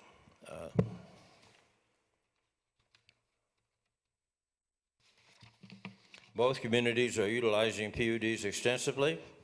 In a recent conversation with Tom Jentz, in fact, earlier today, Tom said that something between 60 and 70% of all of their major subdivision activities are done by PUD. So somehow, and I don't know the numbers for Bozeman, but I know it's successfully used quite often in that community as well. So from my point of view, I feel the comments that criticize our use of that technique are probably unwarranted. I find it of interest to note that over the last 10 years, Whitefish has only averaged 2.4 PUDs per year, and that's against the current code, not with any recommended changes from our part. Where am I here?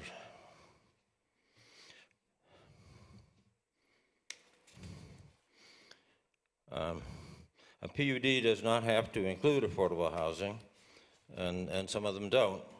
So the impact on that important consideration is even less with only that number of PUDs per year. Clearly, we understand all of our work on affordable housing is subject to review and potential change as a result of the ongoing needs assessment effort. We tried to even incorporate some early comments from them in our revised draft. With regard to the alternate proposal included in your packet, only the city staff and now a few of us in addition even know it exists. It has not been through any kind of review process that the public and most of the development community are unaware of its existence.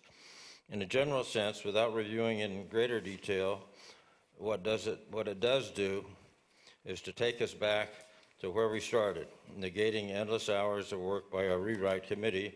That is particularly true for the proposed revisions to the residential PUD definitions. And it allows a residential PUD to be created involving any zone or any combination of zones, excepting industrial. That also, it means that the underlying zoning districts can be blended together and creating a potential densities totally unacceptable and unexpected to many residential neighborhoods who find themselves impacted unexpectedly and unacceptably. The object of supporting predictability is gone, and that was one of our major objectives. As a reminder, fixing that in today's code was one of our objectives. Personally, I find that an important and the suggested changes unacceptable. Some of the other changes might help clarify sections of the sections of the code. And there are some challenges in the open space areas that we struggled with as a committee right up to the very last minute We even were struggling with them when we came to the work session with all of you. And so that's maybe deserves a little attention. I don't think necessarily that all of the changes that David and Wendy recommended are right, but there may be some changes that are appropriate. In conclusion, I can only recommend that if you want to consider the alternative seriously, all or in part, that you take the necessary steps to keep the hearing open and allow another month or so for all relevant bodies to have time to understand and make appropriate recommendations. As for myself, as I mentioned earlier, my hearing is going south, and I'm approaching 87. And this month, Judy and I will have our 66th wedding anniversary, and I'm not sure I'm going to make it. We'll see you. Thank you. Thanks, Don, and I think you are going to make it. Thanks for the comments.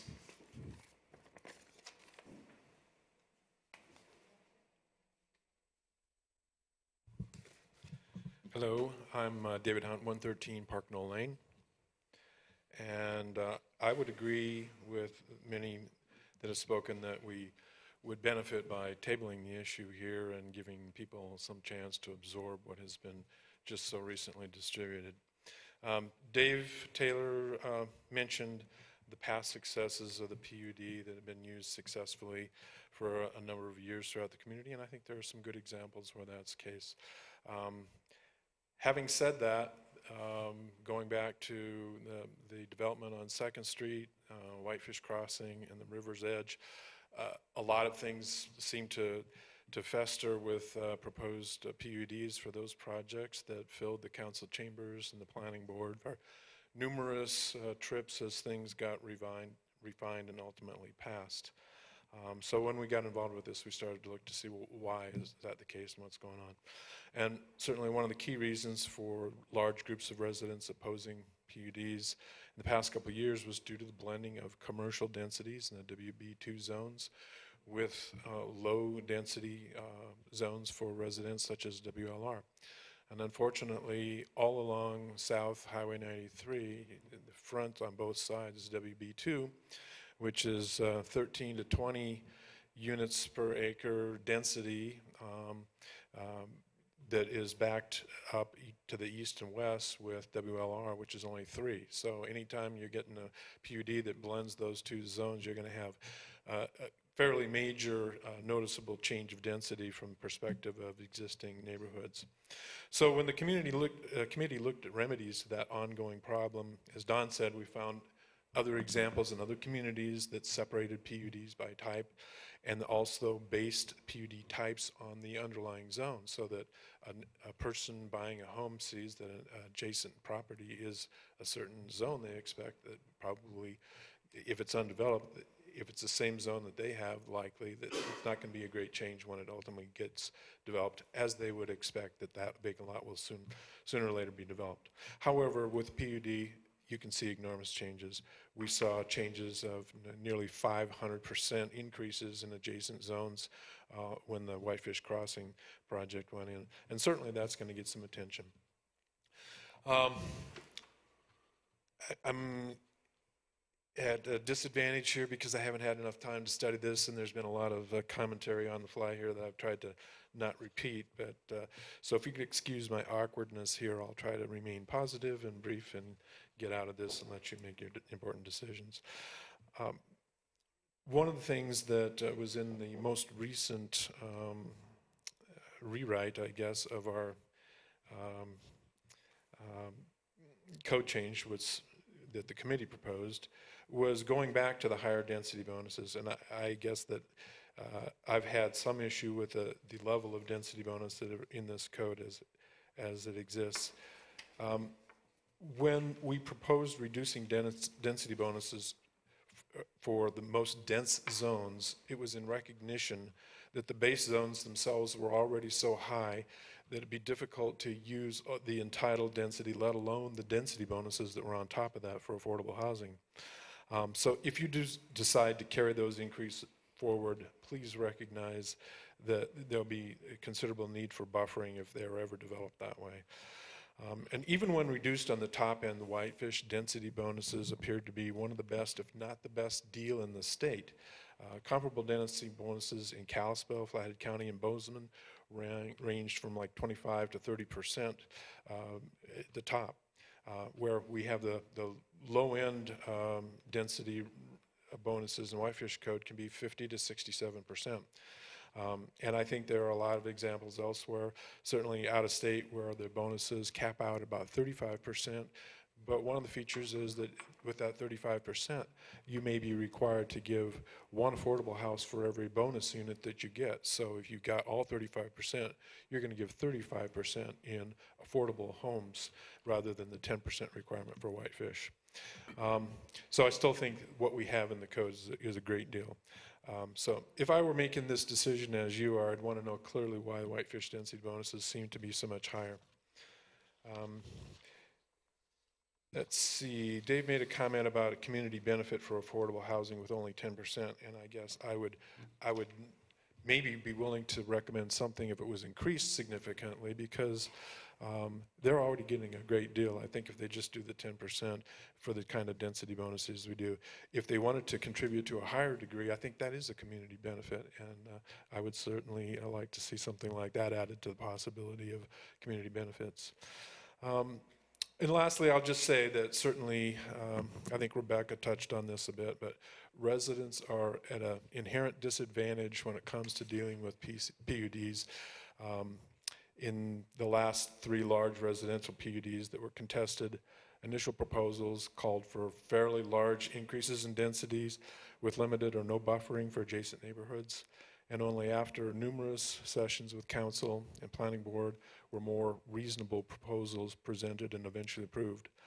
But even when neighborhoods succeed in getting more reasonable outcomes, this process is costly, time-consuming, and quite unpleasant. Unlike developers, neighborhoods likely have no knowledge of this complex and powerful code and need to spend precious dollars for legal or outside consultants. Dollars that they may have held in reserve for neighborhood maintenance projects must be hastily reallocated for legal or consultant expenses. And for many homeowners, their house may be the largest portion of their net worth, and neighborhood outcomes of those decisions can erode quality of life permanently. So I urge your care in considering changes that diminish the few and what I believe are reasonable protections for neighborhoods in the committee's PUD chapter. I believe that there are still many exciting and great opportunities for developers to use that code for innovative and positive projects in the community. So thanks for your time. Thanks, Dave. Appreciate your comments. Who's next?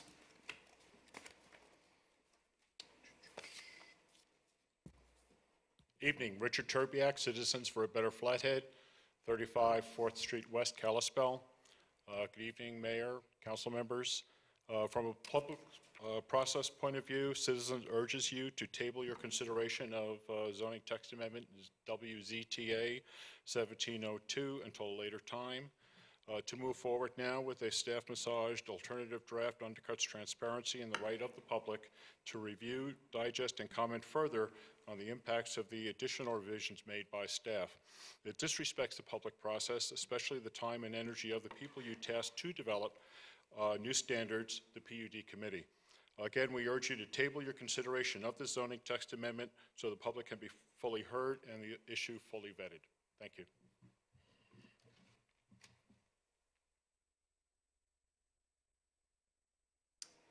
Rhonda.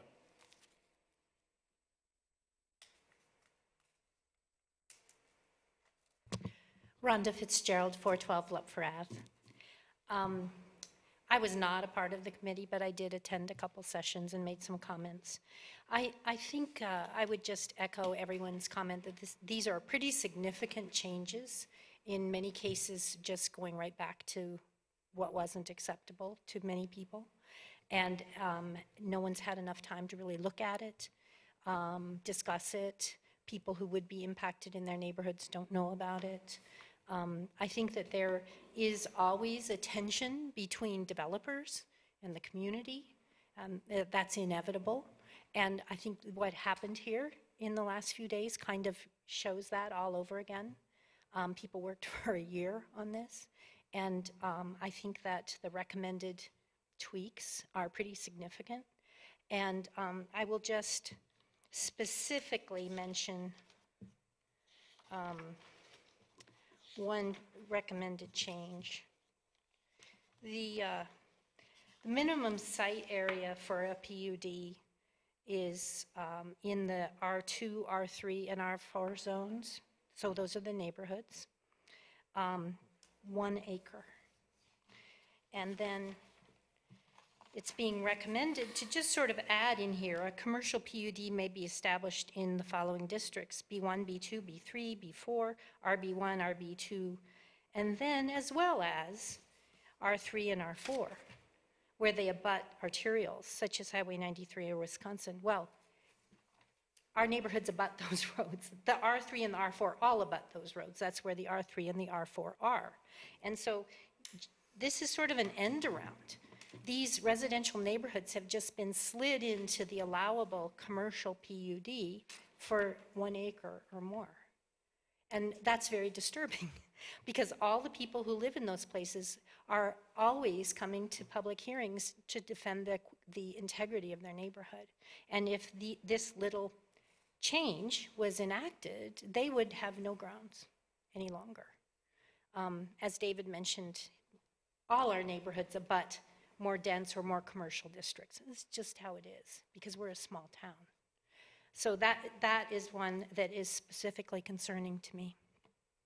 I'm also concerned by all the places where uses that are permitted and also conditionally permitted has been added, because that's the point of a CUP is it's not automatic, and if it's going to impact you, you can come and you can comment on it, and it's not a shoe-in. And by adding or conditionally permitted in all these categories, you're just letting all those things that aren't permitted in. And I think that that's a pretty broad, sweeping change that people who live here would be surprised to find, that there is no conditional use permit process anymore or conditional use discussion, because all the conditional uses just became permitted uses. So those are the kinds of things that got slipped in here. It feels like at the last minute, and I think that they're very concerning, so I hope that you would take the time to let this be properly vetted. Thank you. Thank you, Rhonda. Further public comment on this item? Further public testimony?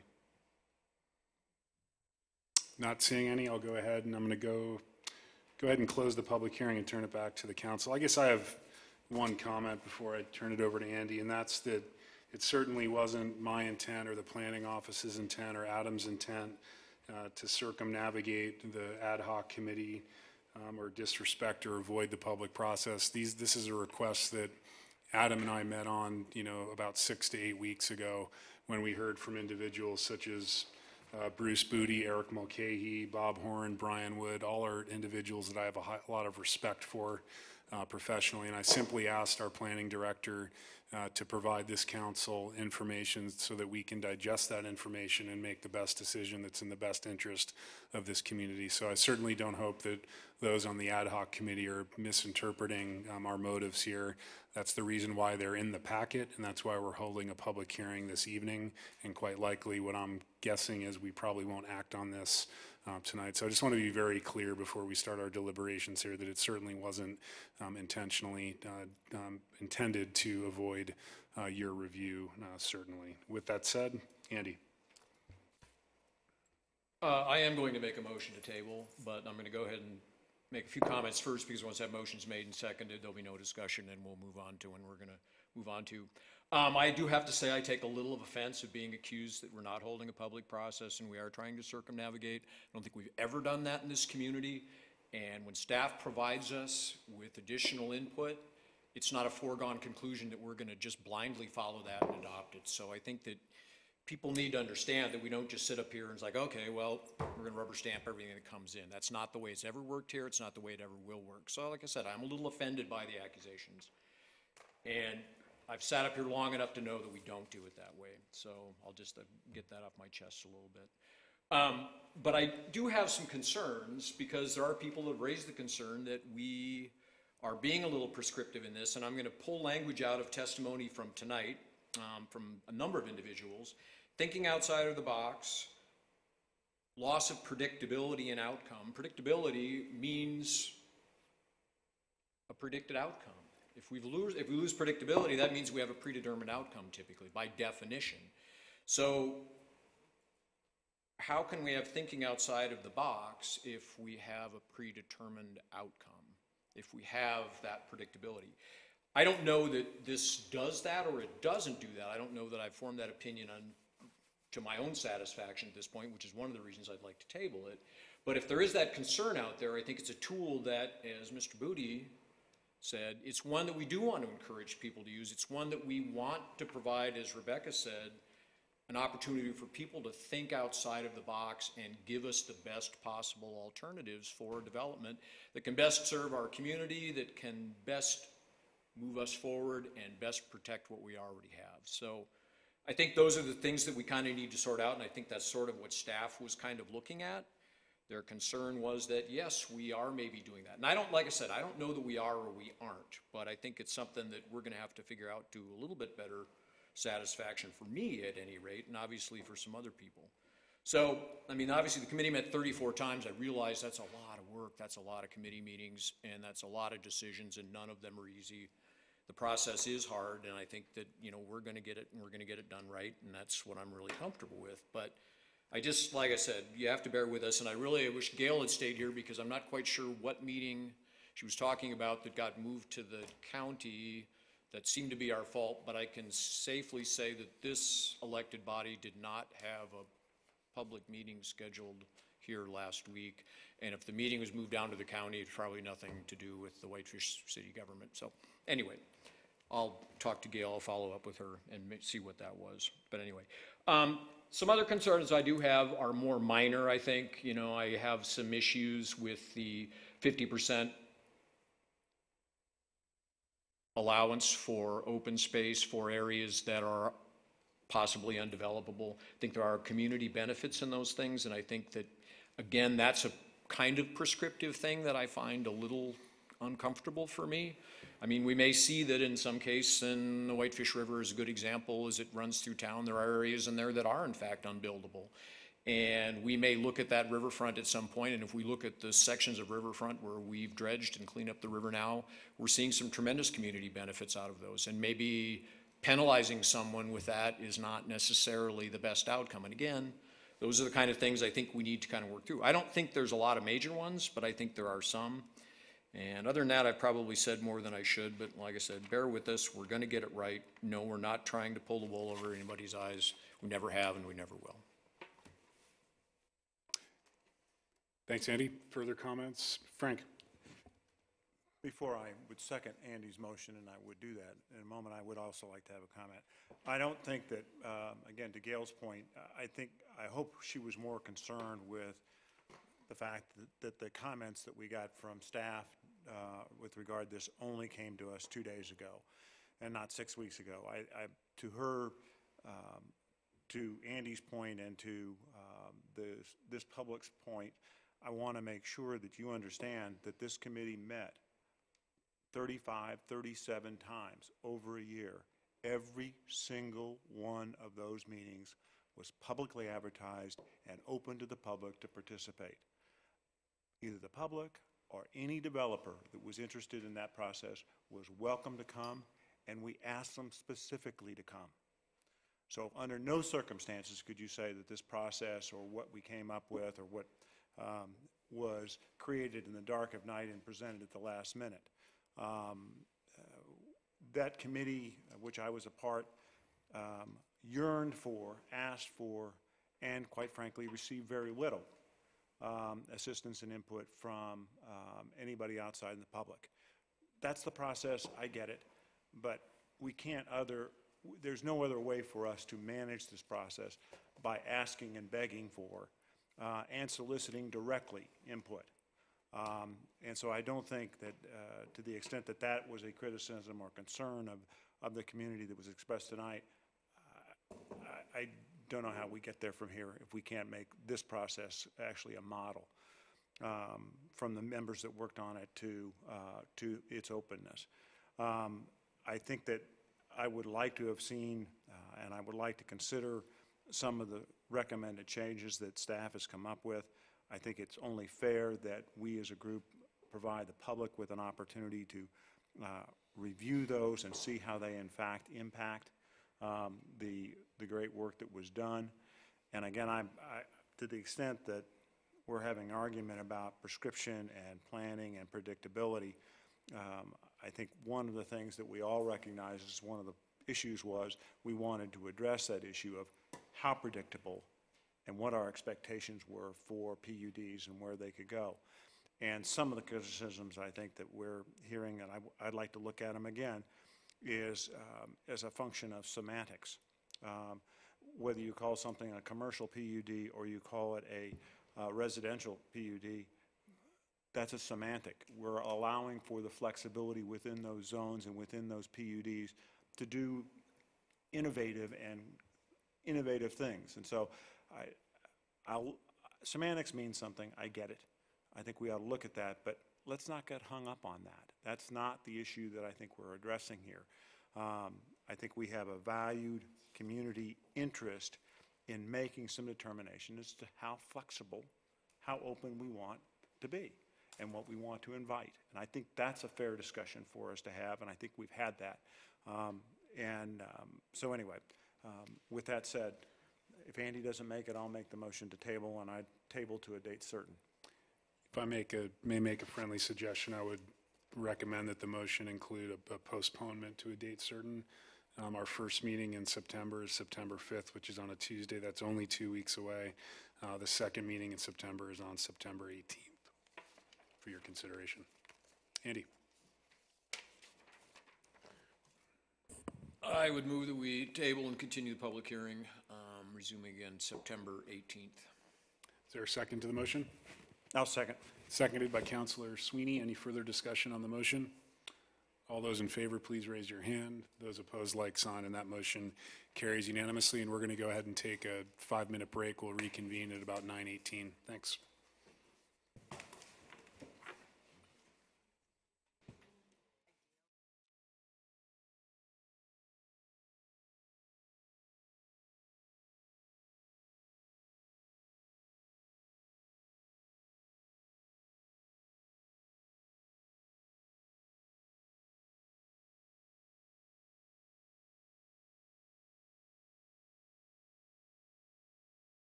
Going to call this meeting back to order. We're on to item 8A, which will be ordinance 17-25, an ordinance adding a new section to Chapter 1 of Title 9 Fire Regulations of the City Whitefish City Code to authorize our fire chief to enact fire restrictions for the city, and this is on page 381 of your packet. Angie.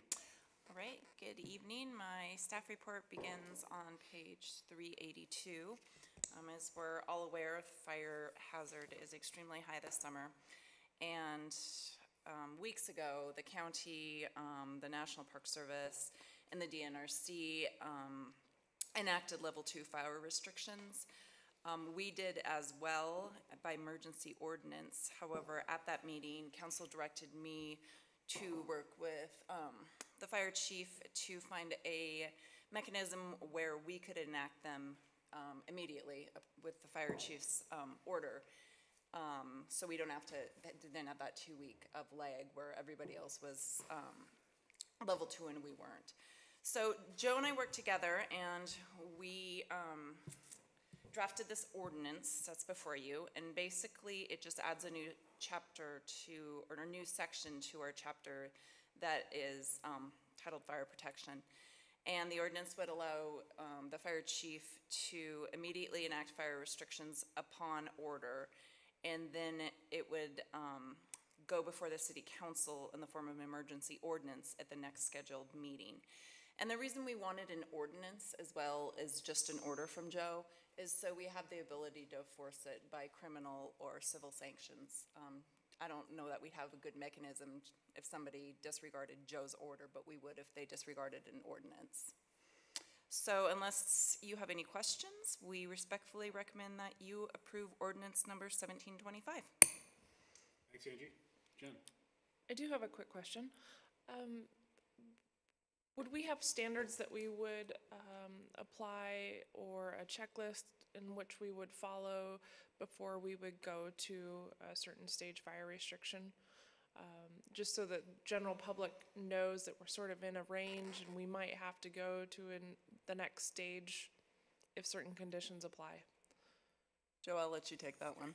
That's usually based on a number of different things.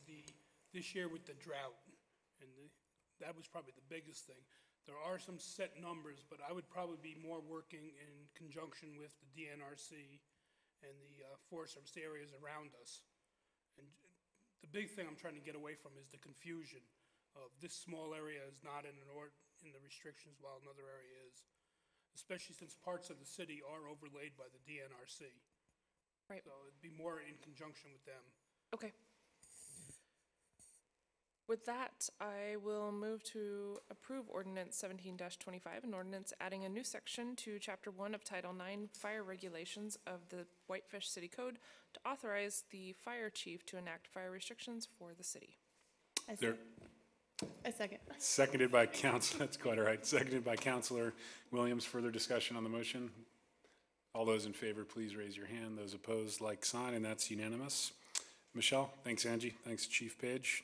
Move on to item 9A, which is consideration of awarding Phase 2 of the 2017 cast iron water main replacement project. Craig. Good evening. In the interest of time, I think I'll give you guys the cliff notes on this one.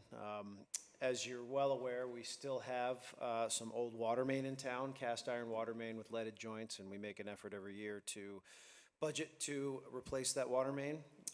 We awarded a contract earlier this year to Noble Construction to begin the first phase of our 2017 cast iron water main, and based on the progress and efficiency of that work, I'm now looking to move forward with the second phase of that project, which will be replacing the water main on West 3rd and West 4th Street between Caro and Jennings. We budgeted for this project, and I am quite certain that we will be able to bring this project in within the fiscal year 2018 budget, and so I'm recommending we award Phase 2 of the 2017 cast iron water main in the amount of $761,720. Thanks, Craig. Any questions for Craig? Or can I have a motion? Andy. I would move that we award the Phase 2 of the 2017 cast iron water main replacement project to Noble Excavation in the amount of $761,720. Second. Seconded by Counselor Sweeney. Further discussion? All those in favor, please raise your hand. Those opposed, like sign.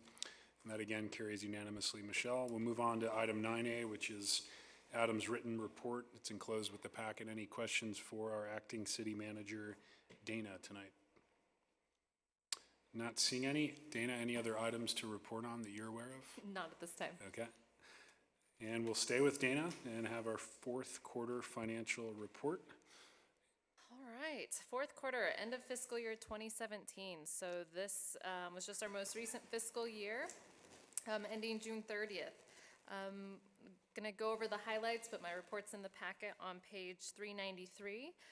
Total cash in our property tax supported funds at June 30th increased by $174,000, or about 15.2% compared to the prior year at June 30th, 2016. All of the funds actually ended with an increase in their cash balance other than the library fund. I did provide detail on each of the funds, describing the events that occurred during the year and what the outcome was. I'll touch on a couple of those now. The general fund had an increase of about $80,000, or 11.4%, in their cash balance. Most of that was due to last year's resort tax relief coming in higher, and then property taxes not being decreased quite as much as not completely offsetting that increase, but also because of municipal court fines and forfeitures was up quite significantly at 35%, or $69,000, which we did see trend over the entire fiscal year. So Parks and Recreation Fund, Law Enforcement Fund, those are both seeing improvements in cash balance. Again, you just passed the fiscal year 18 budget, so we'll continue to see improvement in both of those funds. The Library Fund had a slight decrease. That was expected. It was a one-time spend down of cash balance, using contingency for a lighting upgrade that is intended to save on lighting costs in the future. The Fire and Ambulance Fund also had a higher cash balance. Some of that is due to expenditures being down, but revenues being up. We have, as you know, our ambulance billing is done externally, and so we've seen an increase in revenue there. One, because of the increase in rates that went into effect last year, about halfway through, but also because the year before we actually had a decrease in our revenue, so it's kind of a compounding effect there where it looks like it's actually higher than it on averages. Write-offs were up at year end for our ambulance receivables, so we're going to continue to monitor that. We have a contract with that company, I believe, through August. I might be wrong. Yeah, but through this month. So we'll be considering other opportunities. Overall, though, the cash balance from the increase from the prior year for our property tax supported funds is great news as we work to build cash reserves. At June 30th, cash reserves as a percentage of actual expenditures was 16.6%. However, we often, when we refer to cash reserves, we're usually talking budgeted expenditures, and so that would have been a 14.75%. So this year's budget that we just approved at 15.24, likely it'll be higher because we find budget savings by being very aware of trying to save taxpayers' dollars as we spend money here at the city. All of the property tax board funds remained within the approved budget for fiscal year 17, and everything tracked mostly as expected. Just a couple financial highlights. Municipal court fines, as I mentioned, were up 35% and finished the budget at 123% of budgeted revenue. Resort tax collections for fiscal year 17 were 109% of budgeted, so some of that, the additional funds over the amount budgeted, the 9%, will be rebated back to taxpayers for fiscal year 18. One of the bigger topics, I guess, would be looking at building permit revenue and the related impact fees and zoning plan review fees. Fiscal year 16 was a huge year with some of the larger projects. We had about total dollar amount for building permit fees was down $179,000. We expected that. There were some, big projects that happened the year before, including City Hall and the parking structure. So some of those, like impact fees and plan review fees, the budget was decreased significantly, which is why you're going to see that those actually came in at 113% of budget. But if you were to look at the dollar amount, they're actually less than the prior year. So we did see that trend overall. We've accounted for that in our fiscal year 18 budget, though. But we still have a good outlook on that.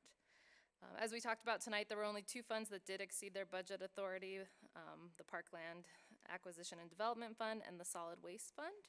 But you approved a budget amendment earlier tonight, so that is no longer the case. There is additional detailed analysis within my report for each fund if anybody is so interested in reading it. The water, and just looking at water and wastewater, water sales for fiscal year 17 tracked about the same as the prior year, slightly up, but that's expected. We did a small increase in October, about 1.3%, if I remember correctly. And then wastewater, we are seeing the service charges or revenue up about 13%, and that's due to our increase that we had to put in place, or that you approved back in October, to help fund the future wastewater treatment plant that has been mandated by the state and EPA. And we'll continue to see those revenues grow. Overall, the city's finances remain in good condition with a very positive end to fiscal year 17 and a very good outlook for fiscal year 18. We've continued to see an increase in our return on investments, resort taxes continuing to increase, and though we did have a decrease in building permits, the outlook continues to be good. The FY18 budget, as we had talked about earlier this evening, the growth in cash reserves is now up to 15.24% for property tax supported funds, and the fiscal year 18 budget adequately funds necessary capital improvements without deferring purchases to future years. Financial sustainability through proactive planning will continue to be top priorities for staff as we move into this next fiscal year. I'd be happy to answer any questions that you may have. Thanks, Dana. Any questions for Dana? No actions required on this item tonight. Not seeing any questions. Thanks, Dana. We will move on to item 8D, 10D, consideration of a proposal from Soba Cycle for a lease of the west half of the parking structure, ground floor retail space. I've asked Dana to provide the council some details on the actual lease agreement that was negotiated between the Sobas and Adam. And actually, I would like to invite the Sobas up to the podium, please, to describe their business plan, ideas, and concepts for this retail space. Walter and Perry, thanks for coming. And then Jim McIntyre's here as well, representing Perry and Walter.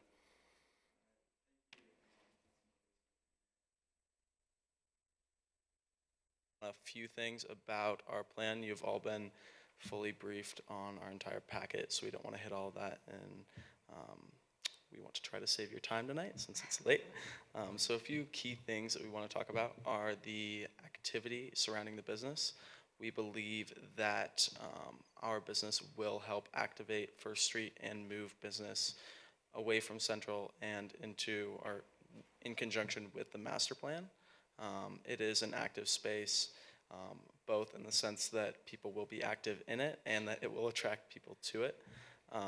There is a retail component to it, which kind of is in line with the idea of the traditional idea that the city holds. In addition to that, we feel that the hours of operation are in line with what the city wants in terms of having hours that start in the early morning and extend into the evening. That would attract people all day long and into the weekends, with our business being open on Saturday and Sunday,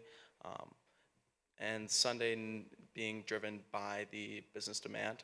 We're not going to tie ourselves in, do hours until we see what the market demands, but we do plan on being open. A couple other things, we believe that our business will help with the local businesses around us, in that there could be a trickle-down effect where people would come, work out, leave hungry, sweaty, tired, maybe stroll on over to Coffee Traders, help their business, stuff like that. So that's a couple things there. I'll let Perry add anything for now. So as far as like business and operation goes, we're open to any questions that you guys may have, but I just want to reiterate, like, the activity, we're hoping to be open very early, like 5:30, 6 a.m., and hopefully driving through the day and also to the post-work crowd. Also both very local focused, but also tourism focused as well.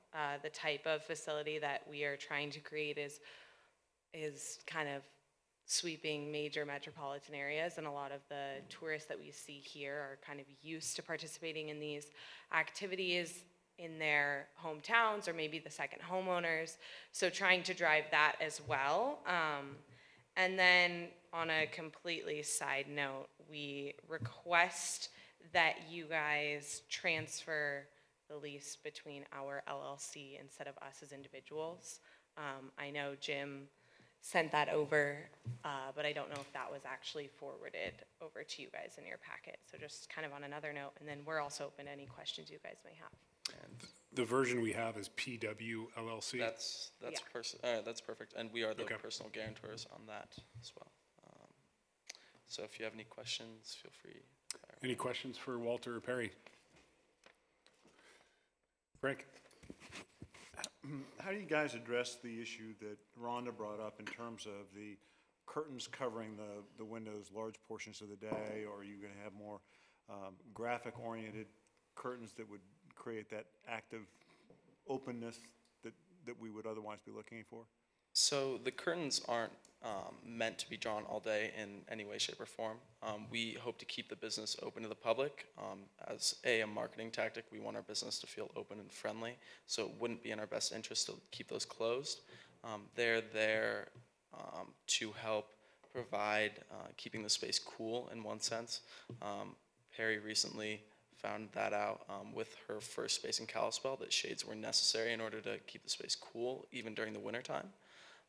Also, there would be a possible select few events, not at all a regular basis, where it might be nice to modify the space and have a different atmosphere, that being a blacked out room for 45 minutes, just to create a different experience for riders. They're not at all meant to be drawn all day. The goal is to keep the business open to the public. Further questions? I would just like to add to that point, I mean, it seems as though the need for blinds to keep the temperature down is probably negligible, considering First Street faces north and Baker obviously faces to the west, so it's only going to be late afternoon sun plus the addition of the awnings and the canopies. Yep. So We just don't want to box ourselves into never being able to draw shades. You know, if there were, like Walter said, we wanted to create more of like a blacked out, like light dramatic music event, or yeah, if we want to black out the sun, but it is not our goal to have blackout windows. That's a huge draw for us to that space, is having all of that window and the visibility and the natural light. So, Jen? Along those lines, I mean, I'm not here to tell you by any means what to do, but, you know, maybe a possible suggestion would be have a backup plan for a storefront scene for your retail component. If you feel like there's a necessary need to have some sort of blockage from the street, at least you could present your retail so it still feels open to the pedestrian public, and it's nice to look at, and it doesn't feel like things are closing off the business from the street. But with that, I don't have any other questions. The and it looks like you guys have agreed upon fair terms.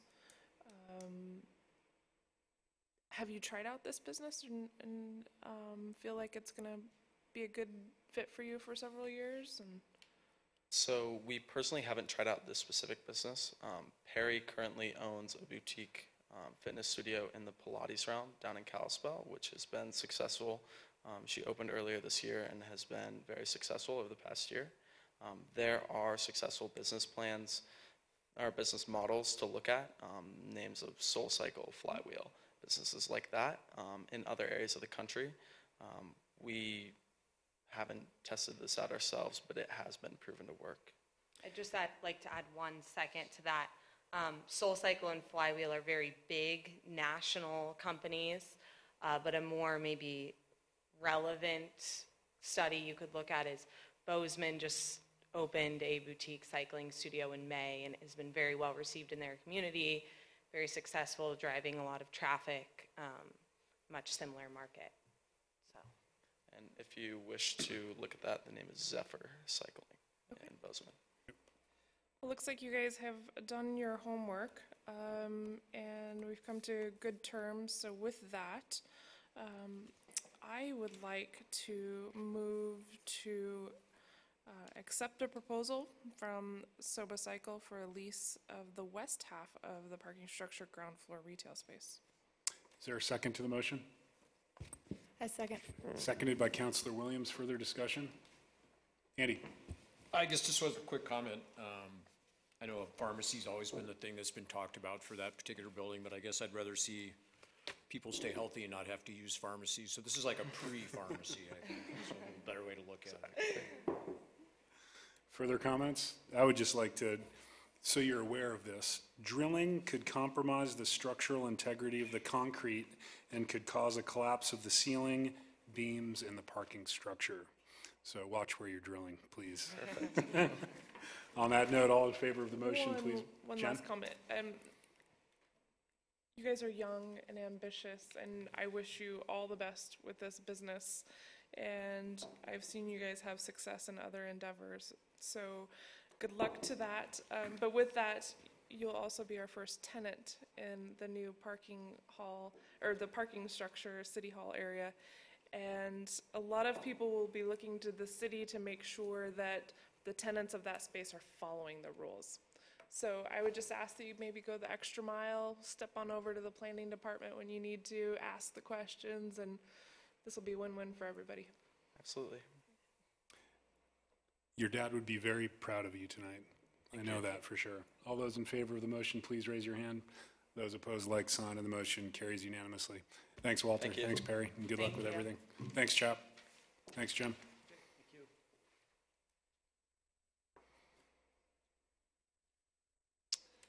We will move on to resolutions, what will be 17-41, a resolution approving a franchise agreement with Bresnan Communications LLC, locally known as Charter Communications, and this is on page 431 of your packet. Dana. Thank you. Christy Curtis, our Deputy City Attorney, prepared the staff report and was the main negotiator along with Chuck Stearns before he retired. We've actually been operating without a franchise agreement since 2010. Charter and then its predecessors continued to operate under the pre-existing contract. So back in April of 2015, Charter did send a renewal agreement to Chuck. Chuck and Christy worked together to send our proposed version to Charter, and negotiations continued all through just more recently. Some of the more significant issues that they negotiated included possible relocation of cable lines, who would pay for the cost, the term of the agreement, if the city wanted a public education and government channel or an education and government only channel, franchise fees, the capital contribution for education and government channel. Charter initially proposed $8,500 contribution, but Chuck counter offered at about $35,000. Charter accepted most of the proposed language that Christy and Chuck had, mostly Chuck, I guess, in the beginning. But there were some sticking points. One was the term, but they were able to agree on a 15-year term with a 5-year extension. And Charter did increase their proposed capital grant to $15,345. We did reserve our right to utilize a separate education and government only channel in the future, specifically removing the public portion of that, where you can have issues with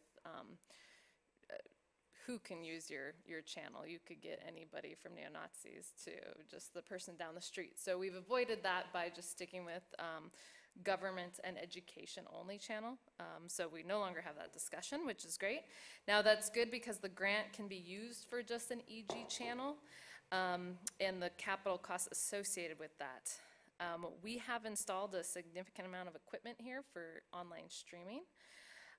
And it has been the intent that we would use that money toward that.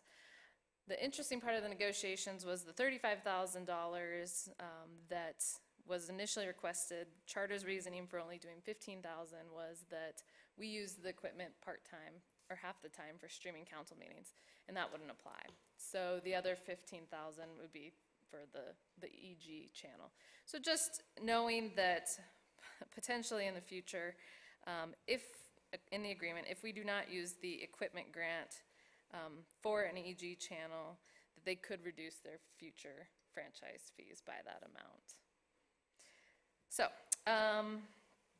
overall, we are at a 5% annual franchise fee, and for us right now, that's around $25,000 a quarter, if you're interested. And then with acceptance of this agreement, we will receive the capital grant for the equipment in this facility within 60 days.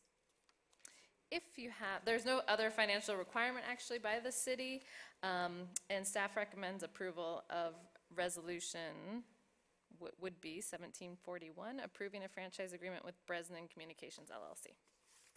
Thanks, Dana. Any questions for Dana? Jen? This is probably a question for Dana and for Angie. On section 5.1, non-discrimination, do either of you know if that's been extended to include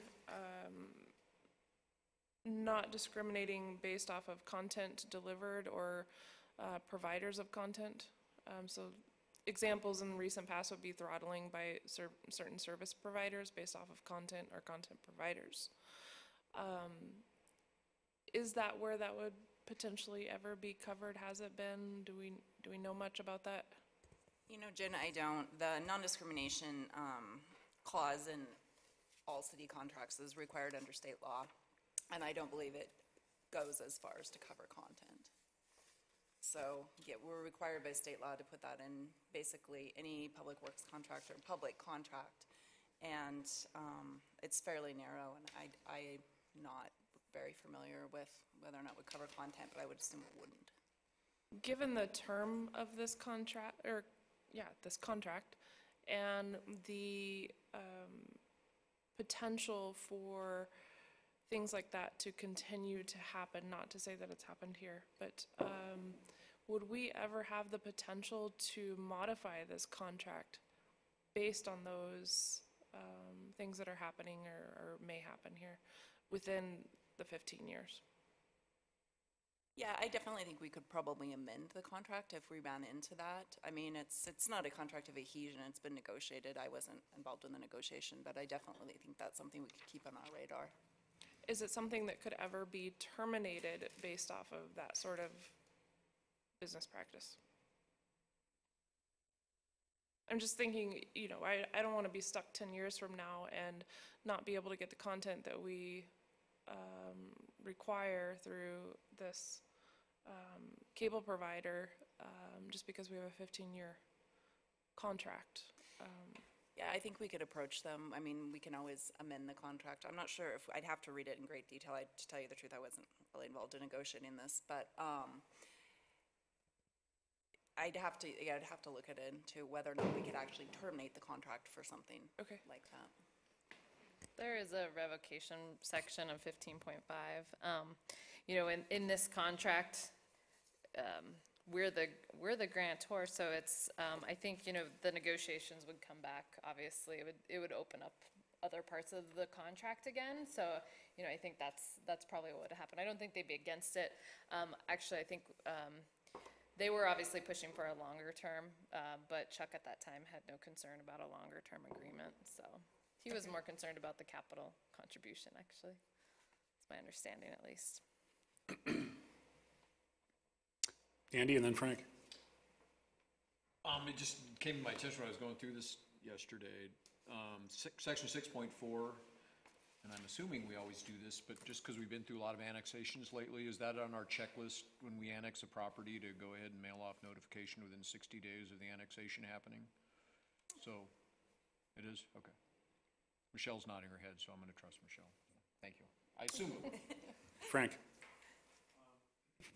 Section 5.1, no discrimination.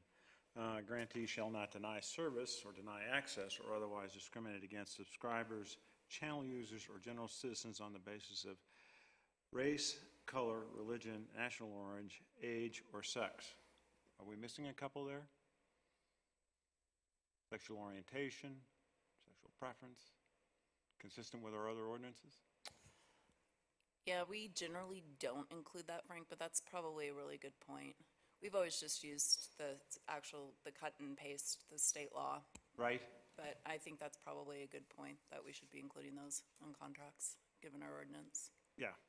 Or global descriptor of, or otherwise prohibited by city ordinances, or whatever. I mean, want to be generic, but I think we need to be true to our own ordinances in requiring that.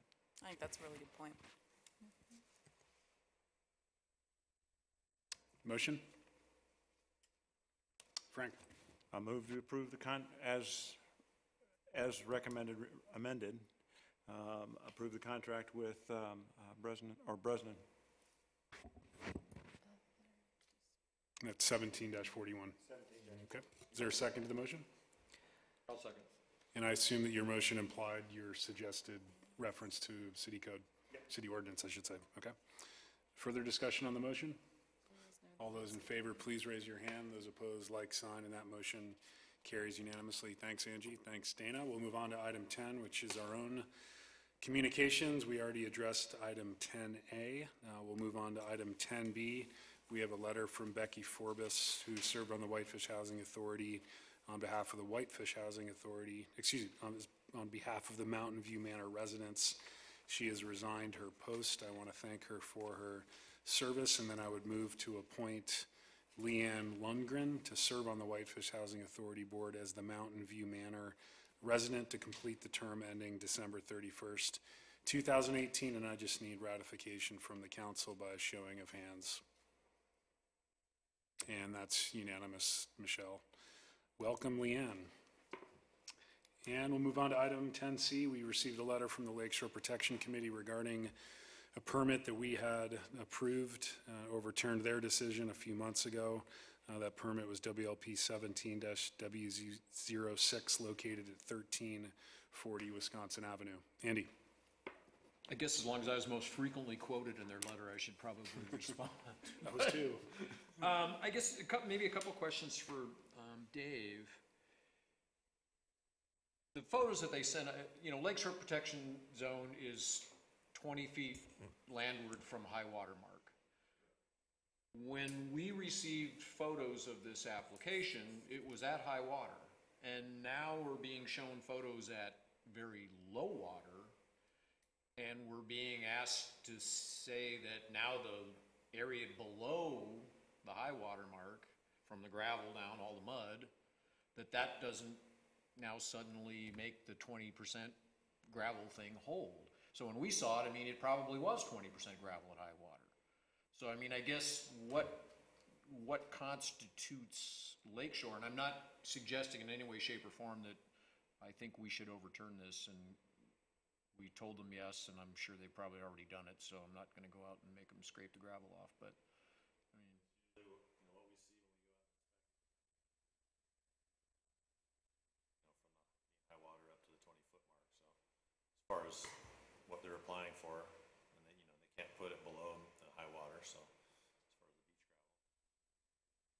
I thought. I think some clarification needs to be sent back to the Lakeshore Committee to that effect. Just, we characterized the shoreline at that meeting based on what we observed in the photos, which was from high water up to the 20-foot LPZ. And so that's what we had to go with. That's what we ran with, and I think we made the right decision. But if we need to do a text amendment to the Lakeshore Protection Regulations to clarify that, I think that's something that we should probably look at doing. Okay. Sound good? Yes, for sure. Okay. With that said, we'll start with councilor comments. Who'd like to start this evening? Katie. The Whitefish Legacy Partners are hosting via their fundraiser the annual Hootenanny on Friday at 5 o'clock. I encourage all of you to go down, listen to some great music, maybe partake in some libations and delicious food, and support the trail. Thanks, if you Katie. so choose. Frank. Nothing in particular, and the only thing in general is, again, I'm very pleased that we issued the proclamation we did earlier. I think that we have been the subject of those kinds of problems. Other cities have supported us. I think it's only fair, and I think it's proper to characterize in the face of this, silence is no good. So, thank you. Thank you, Frank. Jen. Thanks, Jen. Eddie.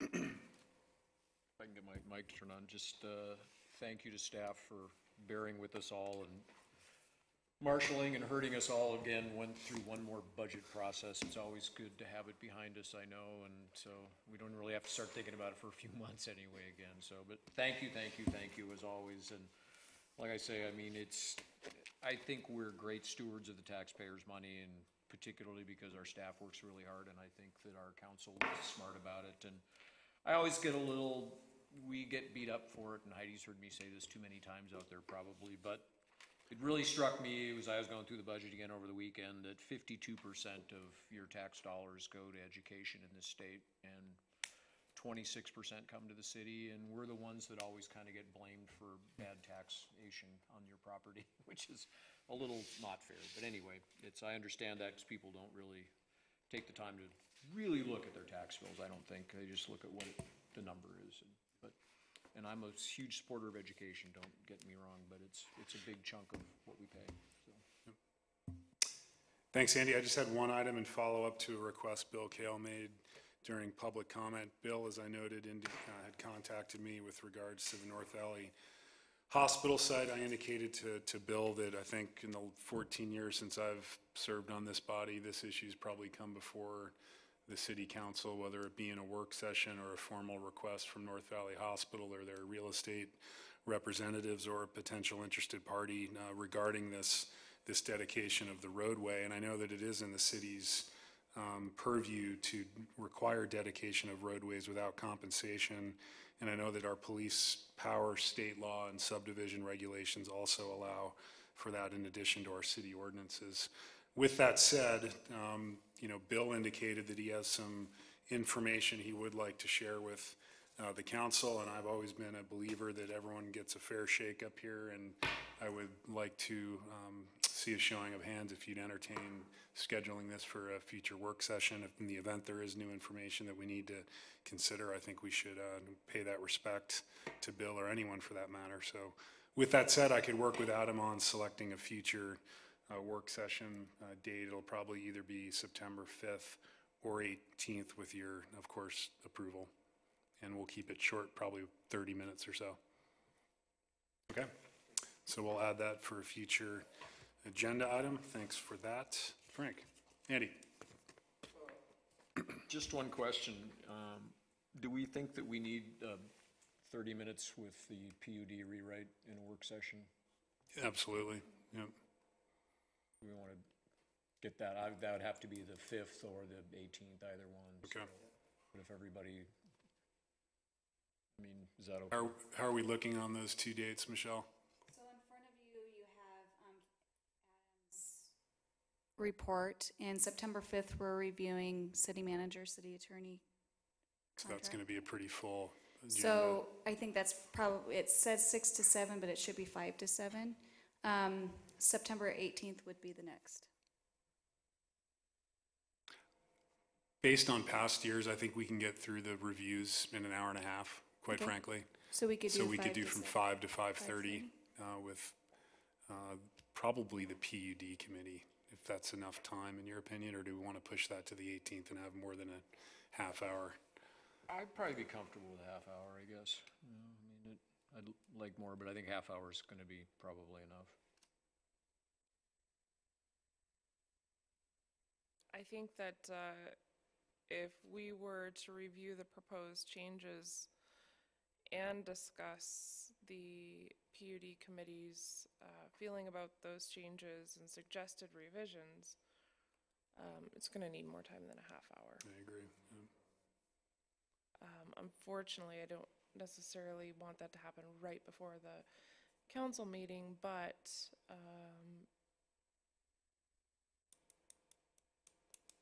that may be our only alternative at this point. I think so. Unless we could, you know, make sure that the PUD committee I think Yeah, we that's need going to more be a time. long work session if we're Yeah. dealing with the PUD rewrite Yep. plus performance review. So I Yep. would suggest we schedule Yep. a bill for the 5th from 5 to 5:30, performance reviews from 5:30 to 7, and then on the 18th, we can meet with the PUD committee. Yep. And if we need more time after that meeting, then we need more time. Great. Any- So repeat that, 5 to 5:30 bill, Yes, please. and then 5:30 to 7, the reviews. Yes. And Craig, that's okay with you? I imagine all the packet materials already pulled together from what you sent me. Yeah, I think, you know, the only new, oh, hey, how we doing? Material would be something that they would be providing. Right. You know, most of what we've looked at in the past were excerpts from, you know, the South Whitefish Transportation Plan, the Neighborhood Plan, and then a variety of correspondence, Right. you know, from previous city attorneys, so. Right. Do you want to circle back with Bill, or do you want me to? I'm happy to. Okay, great. I'll leave that up to you, and I think we've got that straightened out. Anything further from staff or council? Thanks very much. We're adjourned.